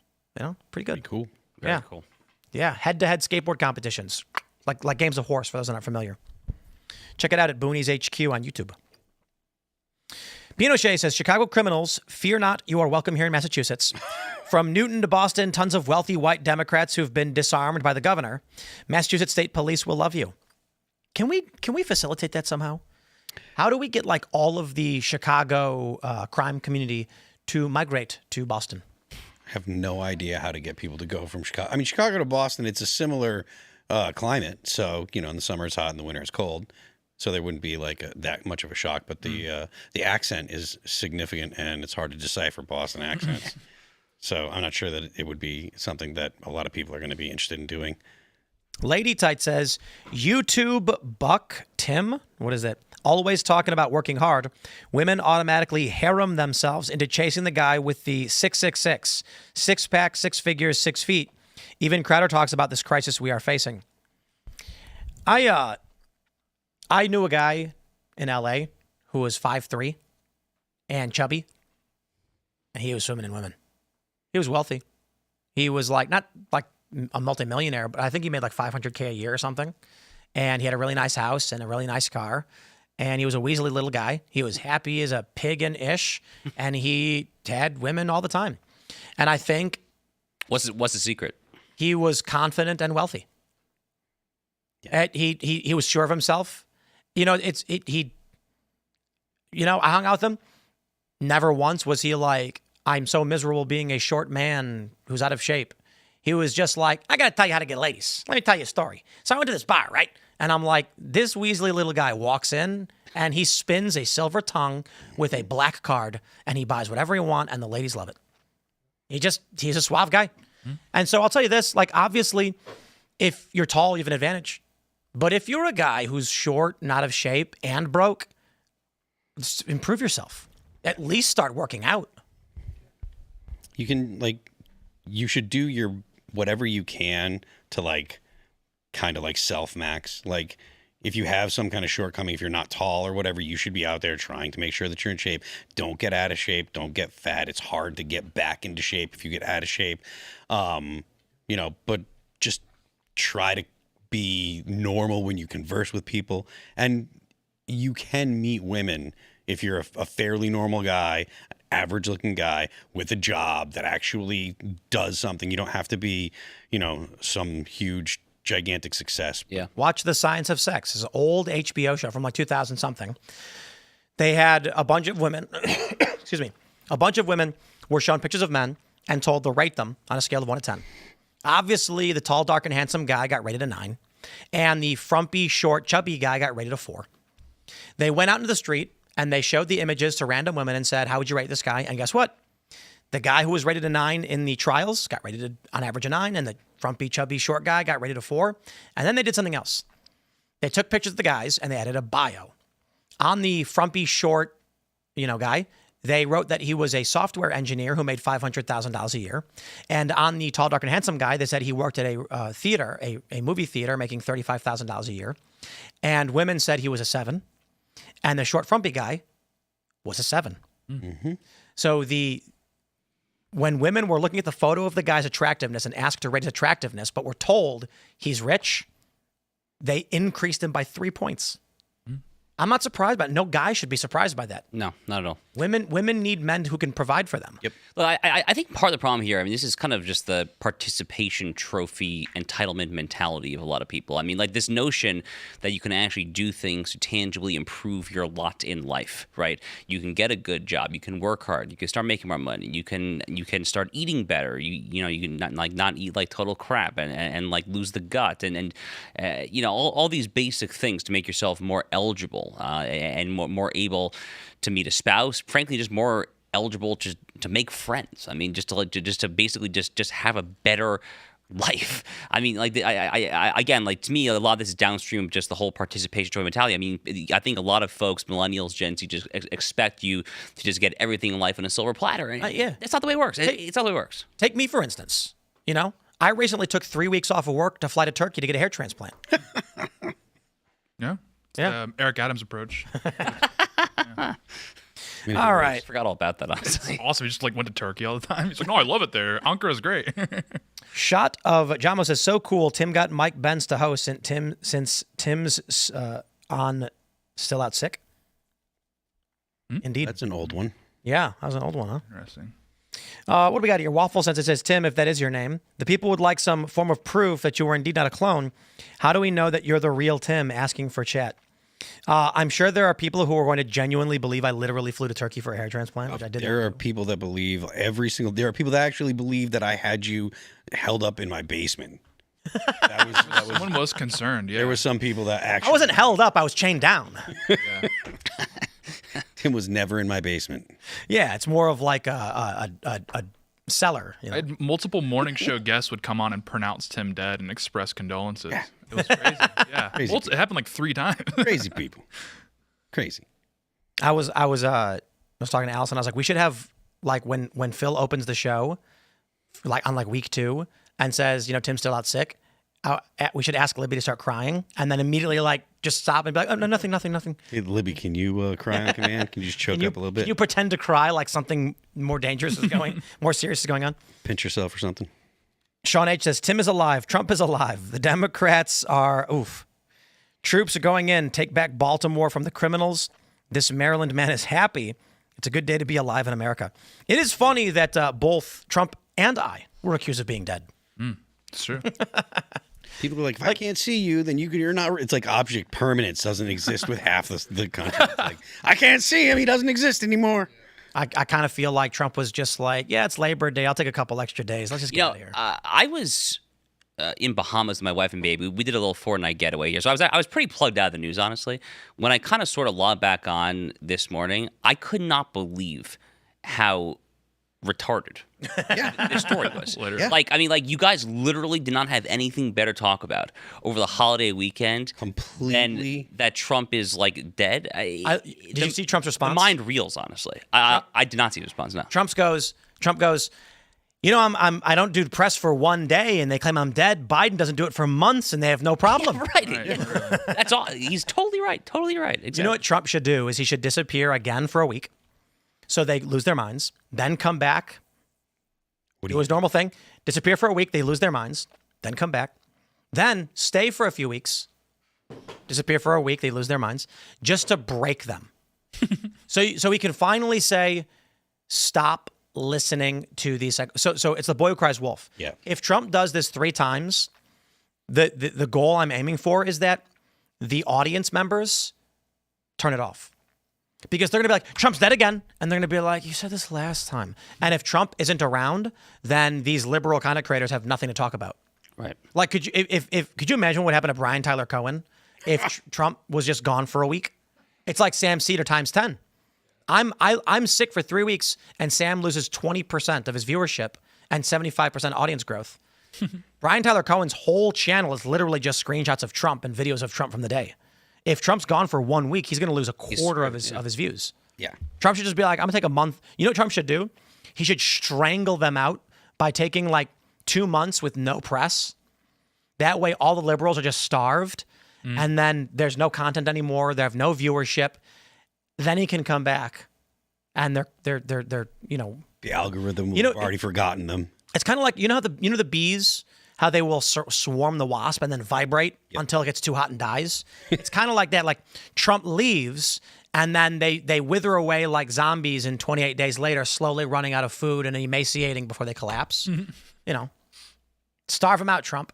That's right. They got nothing else to talk about. Real. What would they do? Who would they talk about? Well, I mean, I assume they would be like, they would start getting crazy about J.D. Vance. Yeah. It would be like, oh, J.D. Vance is... The whole admin should just go dark for 1 month. Yeah, they start talking about like state. I would have said Elon a few months ago, but it's not Elon anymore. He's basically out of the picture. So. No. Yeah. As soon as he had a fight with Trump, it's like, oh, we don't care about Elon anymore. My local county councilor is a big problem. Like everyone's gone silent. All right, let's see what we got. 6'5" Jake says, welcome back. Tate killed it the last few weeks. Let's get a regaled Tate show. What do you mean? Like Maybe he meant regular. like a regular, you mean? Oh, There's a regaled. regaled. I was like, was that's an like- interesting adjective. Yeah, is that was like Regal like a king. Yeah, Maybe I'll start a show called celebrate- Regaled. The Regaled Show. with Tate. Yeah. We were actually planning this before I got sick. We're going to DC and then documenting crime Yeah. and doing like a mini doc. But then I got sick, so we didn't do it. But maybe we'll work on that stuff. Let's see what we got. Custom Creations and Remodeling says, I'm 40 and just had my 7th kid. 1 wife, 16 years. Bravo. Based. That's what I'm talking about. go. Now, look, I'll tell you this. Communists, they're really good at killing communists. Yeah, they always have been. Historically, like communists have killed more communists than any other group. Yeah. And liberals don't have kids. So Not. the prediction is going to be a deeply religious future. Yeah. My prediction has been for the past 10 years, it'll be an Islamic. The United States will become an Islamic nation, as will Europe. Will become an Islamic union because Muslims have so many kids. And even, Christian conservatives, they have a lot, but they don't get anywhere near I think Muslims. Muslim fertility is actually kind of close to evangelicals and Catholics. It's like 2.4, and we're at like 2.2, 2.1. Because after one generation, they drop back down usually. I think in the United States, maybe when you Americanize. Yeah, so just like the first generation, they're probably popping out 20. Right. But after the first one, they go to school, and they're like, oh, I can just play Fortnite. Why would I have kids? Yeah. That's funny because that was like a gag my brother was pitching me a long time ago where it's like sleeper cell terrorists sneak into the southern border and they're like, they have a plan to commit an act of terror, but 4 years later, after like the Biden admin, they're just fat and on welfare. Yeah. And they're like sitting on their couch overweight. Yeah. They get a call from their handler in Iran or whatever, and he's like, are you prepared to carry out the plan? And they're like, and they're like shoveling through Dorito bags to like try and find their paperwork. Yeah. Where were we? Let's do this.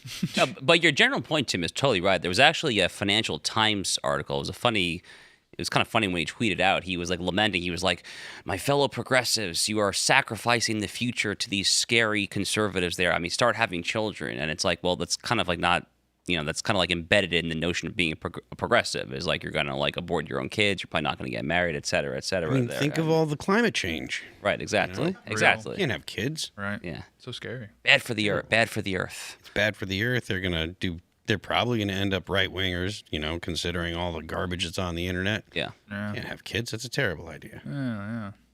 I mean, it would help society and help the human race, but that's not important. Saving the trees are important. Yeah. It blows my mind. I can't imagine why it's so important to these people to save the earth and be environmentalists if there are no humans to see it. Like, human beings are the reason to save the environment, right?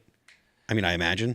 It's just paganism. I mean, this is literally just like OG paganism. It is worship of the earth and the trees and the flowers and I mean, when you reject Genesis 1:27, like the foundational underpinning of Western civilization, that man is unique because man is made in the image of God. When you reject that, it's all downhill from there, everything. We're going to go to the members-only portion of the show where you, as Timcast Discord members, get to call in and talk to us and our guests. So go to timcast.com, click Join Us. Get in that Discord server. And you can also watch on rumble.com/Timcast IRL. You can follow me at Timcast on Instagram and X. Subscribe to my YouTube channel, youtube.com/@TimPool. Check it out. And we'll go around. You want to shout anything out, brother?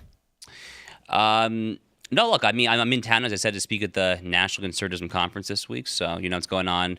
You can check out the content on social media at NatCon. The speeches all get posted on YouTube afterwards, not live streamed, unfortunately, there. But I'm on a panel tomorrow speaking about the Bible and American renewal. That is our panel. So it should be a fun one. I will give the Jewish perspective, but.